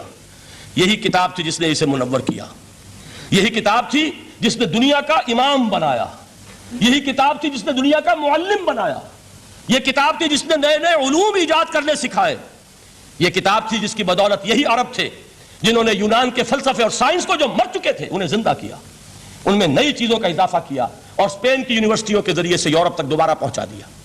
یہ وہ کتاب ہے، در بغل داری کتاب زندئی۔ اقبال نے کیسے کیسے شکوے کہے ہیں، اسی قرآن میں ہے اب ترک جہاں کی تعلیم، جس نے مومن کو بنایا مہو پرویں کا امیر۔ اس قرآن کو لے کر مسلمان نکلا ہے، ایک ہاتھ میں قرآن، ایک میں تلوار۔ برا نہ مانیے، قرآن تلوار کا نام بھی آپ اپولوجیٹک انداز میں نہ لیا کریں۔ انقلاب کی تکمیل تلوار سے ہوتی ہے، انقلاب کی تمہید کسی کتاب سے ہوتی ہے، اچھی طرح جان لیجیے۔ کبھی انقلاب صرف کتاب سے نہیں آیا، کتاب سے ذہن بدلتے ہیں، کتاب سے فکر بدلتی ہے، کتاب سے سوچ بدلتی ہے، کتاب سے ایک جماعت تیار ہوتی ہے، ایک قوت تیار ہوتی ہے۔ وہ 313 جو میدان بدر میں تھے وہ قرآن کا اعجاز کا ظہور تھے، لیکن ان کے ہاتھوں میں تلوار آئی ہے، ہم اسے ڈینائی نہیں کریں گے کہ در حقیقت انقلاب محمدی کی تکمیل میں یقیناً تلوار کا حصہ ہے۔ لیکن یہ تلوار ہاتھ میں لینے والے آتے کہاں سے اگر قرآن کے ذریعے سے محمد رسول اللہ نے وہ جماعت تیار نہ کی ہوتی؟ وہ کام کیا ہے، یتلو علیہم آیاتہ ویزکیہم ویعلمہم الکتاب والحکمہ، وہ سارا عمل قرآن کے گرد گھوم رہا ہے جس سے وہ جماعت تیار ہوئی۔ اور پھر اقبال نے اس کو بھی 2 جملوں کے اندر ادا کر دیا، ایک شعر کے 2 مصرے، با نشہ درویشی در ساز و دما دم زن، چوں پختہ شوی خدرا بر سلطنت جم زن۔ پہلے ہے وہ نشہ درویشی، وہ فقر، وہ صحابہ کرام کے وہ راتوں کو اللہ کے سامنے کھڑے رہنا، وہ تزکیہ نفس، وہ موعظہ قرآنی، وہ تزکیہ جو قرآن کے ذریعے سے ہو رہا تھا 13 برس تک ہوا۔ اب جب ایک جماعت تیار ہو گئی، ایک قوت وجود میں آئی، تو اب اس قوت کو محمد رسول اللہ نے باطل کے نظام پر دے مارا، ٹکرایا۔ با نشہ درویشی در ساز و دما دم زن، چوں پختہ شوی خدرا بر سلطنت جم زن۔ تبھی وہ انقلاب آیا، جاء الحق وزہق الباطل ان الباطل کان زہوقا۔ تو اللہ تعالیٰ اس کتاب کو اب میزان بنا چکے ہیں، وبالحق انزلناہ وبالحق نزل، یہ قرآن حق کے ساتھ نازل ہوا ہے، فیصلہ کن کتاب ہے۔ انہ لقول فصل وما هو بالحزل، یہ قول فصل ہے، حزل نہیں ہے، کسی شاعر کی شاعری نہیں ہے کہ آپ نے تحسین کی تو کیا اور نہ کی تو کیا۔ یہ کتاب وہ ہے کہ اگر مانو گے تو مہو پرویں کا امیر بنو گے، اور اگر اس کو پیٹھ دکھائے رکھو گے جیسے دکھائی تم نے تو ذلیل کر دیا جاؤ گے، رسوا کر دیے جاؤ گے، جیسے کہ آج کم سے کم 300 برس سے پوری دنیا میں مسلمان ذلیل اور خوار ہیں۔ خار از مہجوری قرآن شدی، شکوہ سنجے گردش دوراں شدی، اے چو شبنم بر زمیں افتندئی، در بغل داری کتاب زندئی، ان اللہ یرفع بہذا الکتاب اقواما ویضع بہ آخرین۔ رواہ مسلم۔ آخری حدیث جس پر کہ میں اپنی گفتگو ختم کر دوں گا، یہ حضرت علی سے ہے رضی اللہ تعالی عنہ۔ دیکھیے، ایک حدیث حضرت عثمان سے، ایک حضرت عمر سے، ایک حضرت علی سے۔ یہ سب کون ہیں؟ یہ سب ہمارے ہیں۔ یہ محمد الرسول اللہ صلی اللہ علیہ وسلم کی تربیت کا شاہکار۔ حضرت ابو بکر رضی اللہ تعالیٰ عنہ سے بھی ایک حدیث مروی ہے، لیکن اس کا متن مجھے یاد نہیں تھا۔ مفہوم اس کا یہ ہے کہ جس شخص کو اللہ نے قرآن جیسی دولت دی ہو اور پھر بھی کبھی اس کے دل میں یہ خیال آئے کہ اللہ نے اپنے کسی اور بندے کو کوئی زیادہ بڑی نعمت دی ہے، اس نے قرآن کی ناقدری کی، کسی ملینئر کو دیکھ کر اور بلینئر کو دیکھ کر، کسی کا بہت بڑا محل دیکھ کر اگر تمہارے دل میں یہ خیال آیا کہ یہ دولت بڑی ہے اس دولت سے جو تمہارے پاس ہے قرآن کی، تو تم قرآن کی قدر و قیمت سے واقف نہیں، تمہیں معلوم کیا کہ یہ کتنی بڑی دولت ہے۔ یہ در حقیقت شرح ہے انہی الفاظ قرآنی کی، یہ فَبِذَلِكَ فَلْيَفْرَحُوا هُوَ خَيْرٌ مِّمَّا يَجْمَعُونَ۔ جو کچھ دنیا جمع کرتی ہے، جن کو قیمتی اشیاء سمجھ کر لوگ جمع کرتے ہیں، ان سے کہیں بڑھ کر قیمتی یہ قرآن ہے۔ تو حضرت ابو بکر سے یہ مروی، حضرت عمر سے ان اللہ یرفع بہذا الکتاب اقواما ویضع بہ آخرین، حضرت عثمان سے خیرکم من تعلم القرآن وعلمہ۔ اب آئیے حضرت علی، سیدنا علی رضی اللہ تعالی عنہ، وہ حدیث طویل ترین ہے جو مدح قرآن میں محمد الرسول اللہ سے مروی ہے صلی اللہ علیہ وسلم۔ پوری حدیث مجھے یاد بھی نہیں ہے اور اس کا وقت بھی نہیں ہے، لیکن بڑی پیاری حدیث ہے۔ اس اعتبار سے آغاز کیسے ہوا؟ حضرت علی فرماتے ہیں قال رسول اللہ صلی اللہ علیہ وسلم انہا ستکون فتنۃ، ان قریب ایک بہت بڑا فتنہ رونما ہوگا۔ حضور نے خبر دی فتنے کی۔ حضرت علی فرماتے اس پر میں نے عرض کیا، میں نے عرض کیا مل مخرج منہا یا رسول اللہ، اے اللہ کے رسول اس سے نکلنے کا راستہ کون سا ہوگا؟ دیکھیے یہ لکھا ہوا ایگزٹ، نکلنے کا راستہ، اور عام طور پر آپ نے دیکھا ہوگا بڑے ہالز میں یہ سرخ روشنی ہوتی ہے، اس میں اس کا اہتمام کیا جاتا ہے کہ اگر خدا نخواستہ کو حادثہ ہو جائے لوگوں کو معلوم ہو نکلنے کا راستہ کون سا، یہ مخرج ہے۔ حضور نے خبر دی کہ فتنہ ہوگا۔ تو دیکھیے میں ایک بات عرض کیا کرتا ہوں، ذرا توجہ کیجئے، ہمارا حال کیا ہے؟ ہم بڑے ریشنلسٹ قسم کے لوگ ہیں، یہ زمانہ ریشنلزم کا ہے۔ اگر ہم ہوتے تو کیا پوچھتے؟ وہ فتنہ کیا ہوگا، کیوں ہوگا، کہاں سے آئے گا؟ ہمارے سوال یہ ہوتے، کب آئے گا، کیوں، کہاں، کب، کیسے؟ ان سب کی حیثیت علمی سوالات کی ہے۔ بھائی کب آئے گا ایک علم ہے، کیسے آئے گا علم ہے، کہاں سے آئے گا علم ہے، لیکن اصل جو عملی اعتبار سے اہمیت والی شے ہے، بچاؤ کا راستہ کون سا ہوگا محمد الرسول اللہ، یہ بتائیے ہمیں۔ مل مخرج منہا یا رسول اللہ، حضرت علی نے یہ نہیں پوچھا فتنہ کیا ہوگا، کہاں سے آئے گا حضور، کیوں آ جائے گا، کب آ جائے گا، نہیں، مل مخرج منہا یا رسول اللہ، اے اللہ کے رسول یہ بتائیے کہ جب وہ فتنہ رونما ہوگا تو نکلنے کا راستہ کون سا ہوگا۔ اس کا جواب ہے، ارشاد فرمایا محمد رسول اللہ نے، کتاب اللہ، اللہ کی کتاب ہے وہ مخرج، یہ کتاب ہے کہ جس کو تھامو گے تو فتنوں سے محفوظ رہو گے۔ اس کے بعد آپ فرماتے ہیں فیہ نبأ ما قبلکم وخبر ما بعدکم وحکم ما بینکم، اس میں تم سے پہلوں کی بھی خبریں موجود ہیں، عاد اور سمود اور قوم نوح اور قوم ہود اور قوم لوط اور قوم صالح اور آل فرعون، یہ کون ہے؟ من قبلکم، تم سے پہلے، وفیہ خبر ما بعدکم، جو کچھ تمہارے بعد ہونے والا ہے اس کی خبریں بھی موجود ہیں، لیکن وہ کیسے ہوں گی؟ وہ بٹوین دی لائنز ہوں گی، وہ بین السطور ہوں گی۔ ان کے لیے انسان کو، آپ کو معلوم ہے ایک عبارت میں سطور ہوتی ہے اور ایک درمیان میں ہوتا ہے، ان کے کچھ لکھا ہوا نہیں ہوتا۔ You have to read between the lines. Quran میں بعد میں آنے والے حالات بھی درج ہیں، لیکن اس طرح نہیں جیسے کہ پچھلے حالات درج ہیں۔ اس کے لیے ذرا ان ڈیپتھ پونڈرنگ اوور، غور و فکر اور تدبر کی ضرورت ہوگی۔ وَحُکْمُ مَا بَيْنَكُمْ، اور جتنے اختلافات تمہارے اندر پیدا ہوں گے تا قیام قیامت، ان سب کا فیصلہ بھی اس کتاب میں موجود ہے۔ وَهُوَ حَبْلُ اللَّهِ الْمَتِينُ وَهُوَ الذِّكْرُ الْحَكِيمُ، یہی تو ہے، وَهُوَ الصِّرَاطُ الْمُسْتَقِيمُ، سیدھا راستہ، اور کون سا؟ یہ قرآن تو ہے۔ ہر رکعت میں کہتے ہو اہدنا الصراط المستقیم، اور قرآن دیا ہوا ہے اس پر غور نہیں کرتے۔ عجیب تماشا ہے ہمارا، نماز کی ہر رکعت میں اہدنا الصراط المستقیم، اور حضور فرمایا وَهُوَ الصراط المستقیم، صراط مستقیم یہ قرآن ہی تو ہے، الذکر الحکیم یہ قرآن ہی تو ہے، وَهُوَ حَبْلُ اللَّهِ الْمَتِينُ، اور یہی ہے اللہ کی مضبوط رسی۔ آپ نے قاری صاحب سے وہ آیات سنی سورہ آل عمران کی، وَاعْتَصِمُوا بِحَبْلِ اللَّهِ جَمِيعًا وَلَا تَفَرَّقُوا، اللہ کی رسی کو مضبوطی سے مل جل کر تھامو اور تفرقے میں مبتلا نہ ہو۔ تفرقہ ہوگا تو کیا ہوگا؟ تمہاری ہوا اکھڑ جائے گی۔ آج آپ کو معلوم ہے دول عرب اگر یہ یکجا ہو جائیں، ایک دن کے لیے اسرائیل قائم نہیں رہ سکتا، امریکہ نہیں، امریکہ کا باپ اسے قائم نہیں رکھ سکتا۔ اگر امت عرب ہی جمع ہو جائے، عالم اسلام تو بڑی شے ہے، جو وسائل ان کے پاس ہیں، جو اللہ تعالیٰ نے ان کو نعمتیں عطا فرمائی ہیں، لیکن افتراق، انتشار، اختلاف، جتھے بندی، گروہ بندی، دھڑے بندی، اس نے اسرائیل کا خنجر ان کے سینے میں پیوست کیا ہوا ہے۔ اس لیے کہ فَتَذْهَبَ رِيحُكُمْ، اگر تم اختلاف کرو گے تو تمہاری ہوا اکھڑ جائے گی، آج وہ ہوا اکھڑ چکی ہے۔ تو فرمایا وَاعْتَصِمُوا بِحَبْلِ اللَّهِ جَمِيعًا وَلَا تَفَرَّقُوا، اللہ کی رسی کو مضبوطی کے ساتھ مل جل کر تھامو اور تفرقے میں مت پڑو۔ حضور فرما رہے ہیں وہ اللہ کی رسی کون سی؟ ہوا حبل اللہ المتین، یہی قرآن ہے اللہ کی مضبوط رسی۔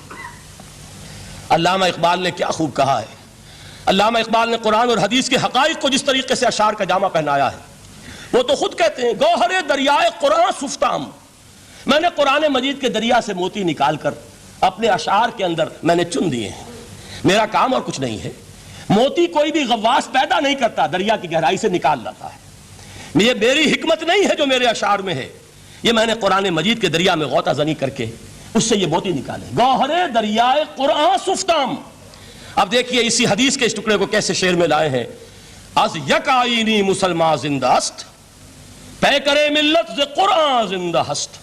مسلمان کی زندگی تو ایک آئین کے بدولت ہے، یہ آئین قرآن۔ جو کہا تھا کبھی قائد اعظم مرحوم نے، جب پوچھا گیا تھا کہ آپ کے پاکستان کا دستور کیا ہوگا، کیا فرمایا تھا؟ یاد کیجئے کہ ہمیں کسی نئے دستور کی ضرورت نہیں، ہمارا دستور 1400 برس پہلے طے ہو چکا ہے۔ یہ ہماری بدقسمتی ہے۔ جو کچھ کہا تھا قائد اعظم نے کہ God has given us a golden opportunity to prove our worth as architects of a new state and let it not be said that we didn't prove equal to the task۔ میں معذرت کے ساتھ عرض کروں گا حضرت کہ واقعہ یہ ہے کہ ہم اس کے equal to the task ثابت نہیں ہوئے۔ قائد اعظم کا دیا ہوا پاکستان آج دنیا میں موجود نہیں ہے، اس کا ایک حصہ اپنے نام سے دستبردار ہو کر بنگلہ دیش بن چکا ہے، اس نے اپنی تاریخ کو خیر بات کہہ دیا ہے، حالانکہ مسلم لیگ کی جنم بھومی ڈھاکہ ہے۔ 1906 میں ڈھاکہ میں مسلم لیگ نے جنم لیا تھا، اور اگر وہ صرف ہم سے علیحدہ ہوتا یہ اکیلا صدمہ ہوتا، لیکن یہ کہ اس نے جب نام بدلا ہے در حقیقت اس نے اپنے تاریخ سے اپنے پس منظر سے استعفیٰ دیا ہے۔ یہ ہمارا دوہرا ہمارے لیے صدمے کی بات ہے۔ کیا 2 یمن موجود نہیں ہے؟ ان میں سے کوئی ایک بھی اپنا نام چھوڑنے کو تیار ہوگا؟ کیا 2 جرمنی دنیا میں موجود نہیں ہے؟ کوئی ایک بھی ان میں سے اپنا نام چھوڑے گا؟ کیا 2 کوریا نہیں ہے؟ 2 ویتنام نہیں ہے؟ تو کیا 2 پاکستان نہیں ہو سکتے تھے؟ ہو سکتے تھے۔ میں یہ کہا کرتا ہوں کہ یہ گہرا صدمہ ہے علیحدگی، اور دوہرا صدمہ ہے، اور اس سے کہیں زیادہ بڑا کہ انہوں نے اپنا نام بدل دیا، اپنی آئیڈینٹی چینج کر دی، انہوں نے وہ نام اپنے ماتھے سے اتار کر خلیج بنگال کے اندر دبو دیا۔ یہ بہت بڑی سزا ہے جو ہمیں ملی ہے۔ کیوں ملی ہے؟ کہ ہم نے 25 برس تک اس جس کو کہا تھا کہ وہ ہمارا آئین ہے، اس کو آئین نہیں بنایا۔ ہم نے دنیا کے سامنے جھولیاں پساری، ہم نے طرح طرح کے نظاموں کو آزمایا، لیکن اس قرآن کی طرف پیش قدمی نہیں کی۔ اللہ تعالیٰ ڈھیل دیتا ہے لیکن سزا بھی بہت سخت ہوتی ہے۔ ان بطش ربک لشدید، وہ ہم پر کوڑا برسا ہے۔ تاریخ انسانی کی عظیم ترین شکستوں میں سے ایک شکست ہے کہ جو ہمارے ماتھے پر کلنک کے ٹیکے کی طرح موجود ہے۔ اللہ کرے کہ آئندہ یہ تاریخ اپنے آپ کو نہ دہرائے، لیکن میں عرض کر دیتا ہوں آپ سے، جو ہمارے لچھن ہیں، جو ہمارا طرز عمل ہے، جو ہمارے لیل و نہار ہیں، جو ہمارا انداز ہے، اللہ کے دین کا استہزاء اور تمسخر، جس طرح اللہ کے ساتھ مذاق ہم کر رہے ہیں، اس کا شاید اس سے بھی کہیں زیادہ برا نتیجہ نکلے۔ اللہ مجھے اور آپ کو اور ارض مقدس پاکستان کو اس انجام سے بچائے، لیکن اس کے لیے کام کرنا ہوگا۔ صرف کہنے سے بات نہیں بنے گی، کمر کسنی ہوگی، ہمت جو ہے پھر انسان کو اثر نو، ایک نئی تعمیر، ایک عزم، ایک ہاتھ میں قرآن اور ایک میں تلوار لے کر یہ امت پھر دوبارہ میدان میں آئے۔ بہرحال عرض یہ کرنا تھا، اقبال کہتا ہے از یک آئینی مسلمان زندہ است، پے کرے ملت ز قرآن زندہ ہست، ماں ہما خاک و دل آگاہ اوست، اعتصامش کن کہ حبل اللہ اوست۔ تامو اس کو مضبوطی کے ساتھ، حبل اللہ یہی قرآن ہے۔ یہ یک آئینی اور پے کرے قرآن کی زندگی، پے کرے ملت کی زندگی جو ہے اس قرآن کی بدولت ہے۔ تو حضور نے کیا فرمایا؟ فتنے سے بچنے کا راستہ کون سا ہے؟ کتاب اللہ فیہ نبأ ما قبلکم وخبر ما بعدکم وحکم ما بینکم وہو الصراط المستقیم وہو حبل اللہ المتین وہو الذکر الحکیم۔ ایک 3 جملے اور سن لیجئے۔ هو الذی لا یشبع منہ العلماء ولا یخلق عن کثرت الرد۔ یہ قرآن وہ شے ہے جس سے اہل علم کبھی سیر نہ ہو سکیں گے۔ ولا تنقضی عجائبہ، اس کے عجائب کبھی ختم نہیں ہوں گے۔ یہ ہیروں کی وہ کان نہیں ہے کہ جو کبھی خالی ہو جائے کہ سارے ہیرے نکل چکے اب مزید ہیرے نہیں ہیں، نہیں، علم اور حکمت کے ہیرے اور ہدایت اور حکمت کے موتی اس میں سے ابد الآباد تک نکلتے رہیں گے۔ ضرورت صرف کھودنے کی ہے۔ میں نے وہ لفظ استعمال کیا تھا، آج کا قرآن کھودنا ہوگا، آج کی ہدایت اس قرآن سے نکالنی ہوگی۔ قرآن جب نازل ہوا آن دی سرفیس، بالکل ظاہر وہ تھی اس کی ہدایت جو اس دور کے لیے ضروری تھی۔ ہمیشہ کی ہدایت اس کے اندر رکھ دی گئی ہے، اس میں مضمر ہے، اس میں چھپی ہوئی ہے۔ اس کے لیے تدبر کی ضرورت ہے. کتاب انزلناہ الیک مبارک لیدبروا آیاتہ ولیتذکر اولو الالباب. لوگ تدبر کریں، اس کی گہرائیوں کے اندر غوطہ زنی کریں. لا تنقضی عجائبہ، اس کے عجائب کبھی ختم نہیں ہوں گے. ولا یشبع منہ العلماء، اہل علم کبھی اس سے سیر نہیں ہوں گے. آپ کو سخت بھوک لگی ہوتی ہے اور کھانا کھانے کے تھوڑی دیر کے بعد اب آپ کا ہاتھ رک جاتا ہے، سیر ہو گئے. بہترین کھانا ہے لیکن نہیں کھا سکتے.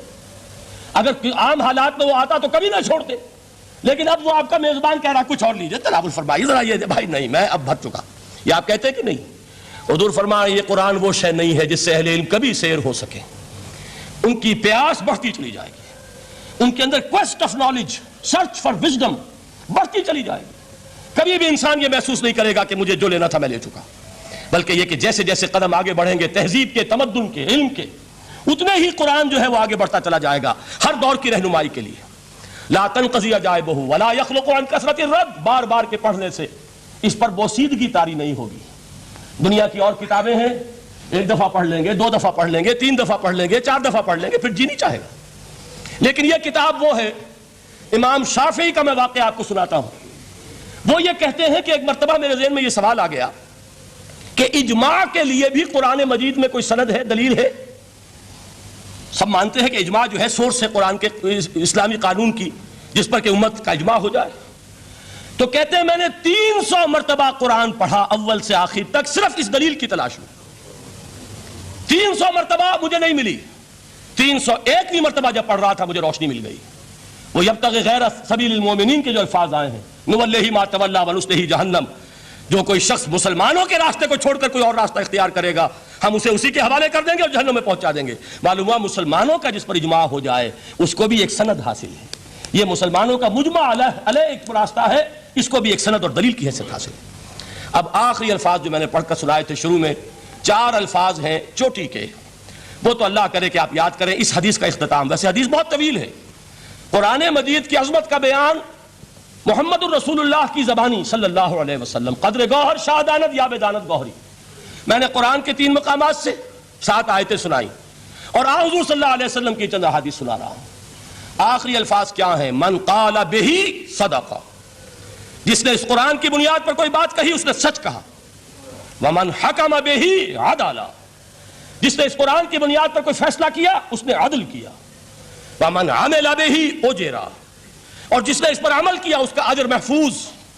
اور آخری ٹکڑا ومن دعا الیہ ہدی الی صراط مستقیم، جو اس کی طرف بلائے گا، اس قرآن کی طرف، کسی اور کو ہدایت ہو نہ ہو اس کی ہدایت گارنٹیڈ ہے. ہدی الی صراط مستقیم، یہ ماضی مجہول وہ ہے جو کوئی شے ہو چکی، جو اس قرآن کی طرف لوگوں کو بلائے گا اسے تو ہدایت نصیب ہو گئی صراط مستقیم کی طرف.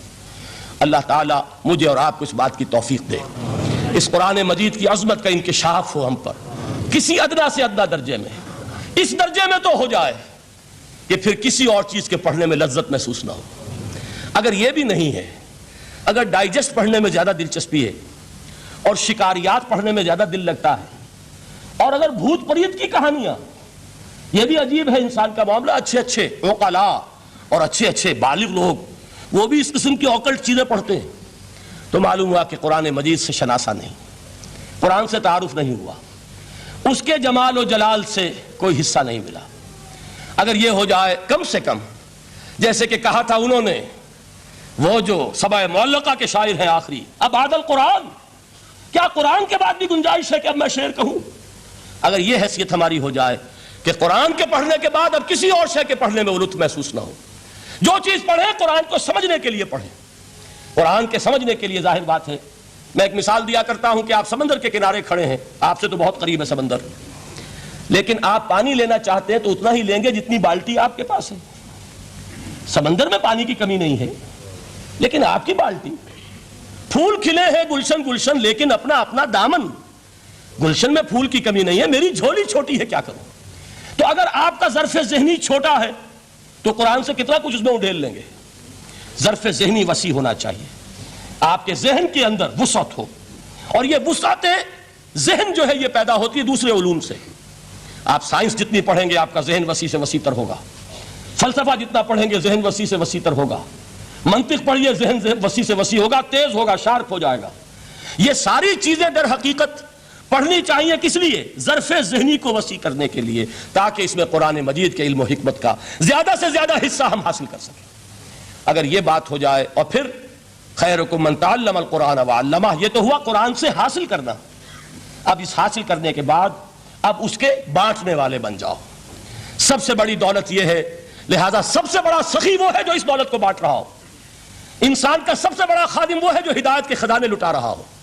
یہ ہے سب سے بڑی خدمت خلق، یہ ہے سب سے بڑی سخاوت۔ خیرکم من تعلم القرآن وعلمہ، اللہم ربنا اجعلنا منہم، اللہم ربنا اجعلنا منہم، اللہم ربنا اجعلنا منہم۔ اقول قولی ھذا واستغفر اللہ لی ولکم ولسائر المسلمین والمسلمات۔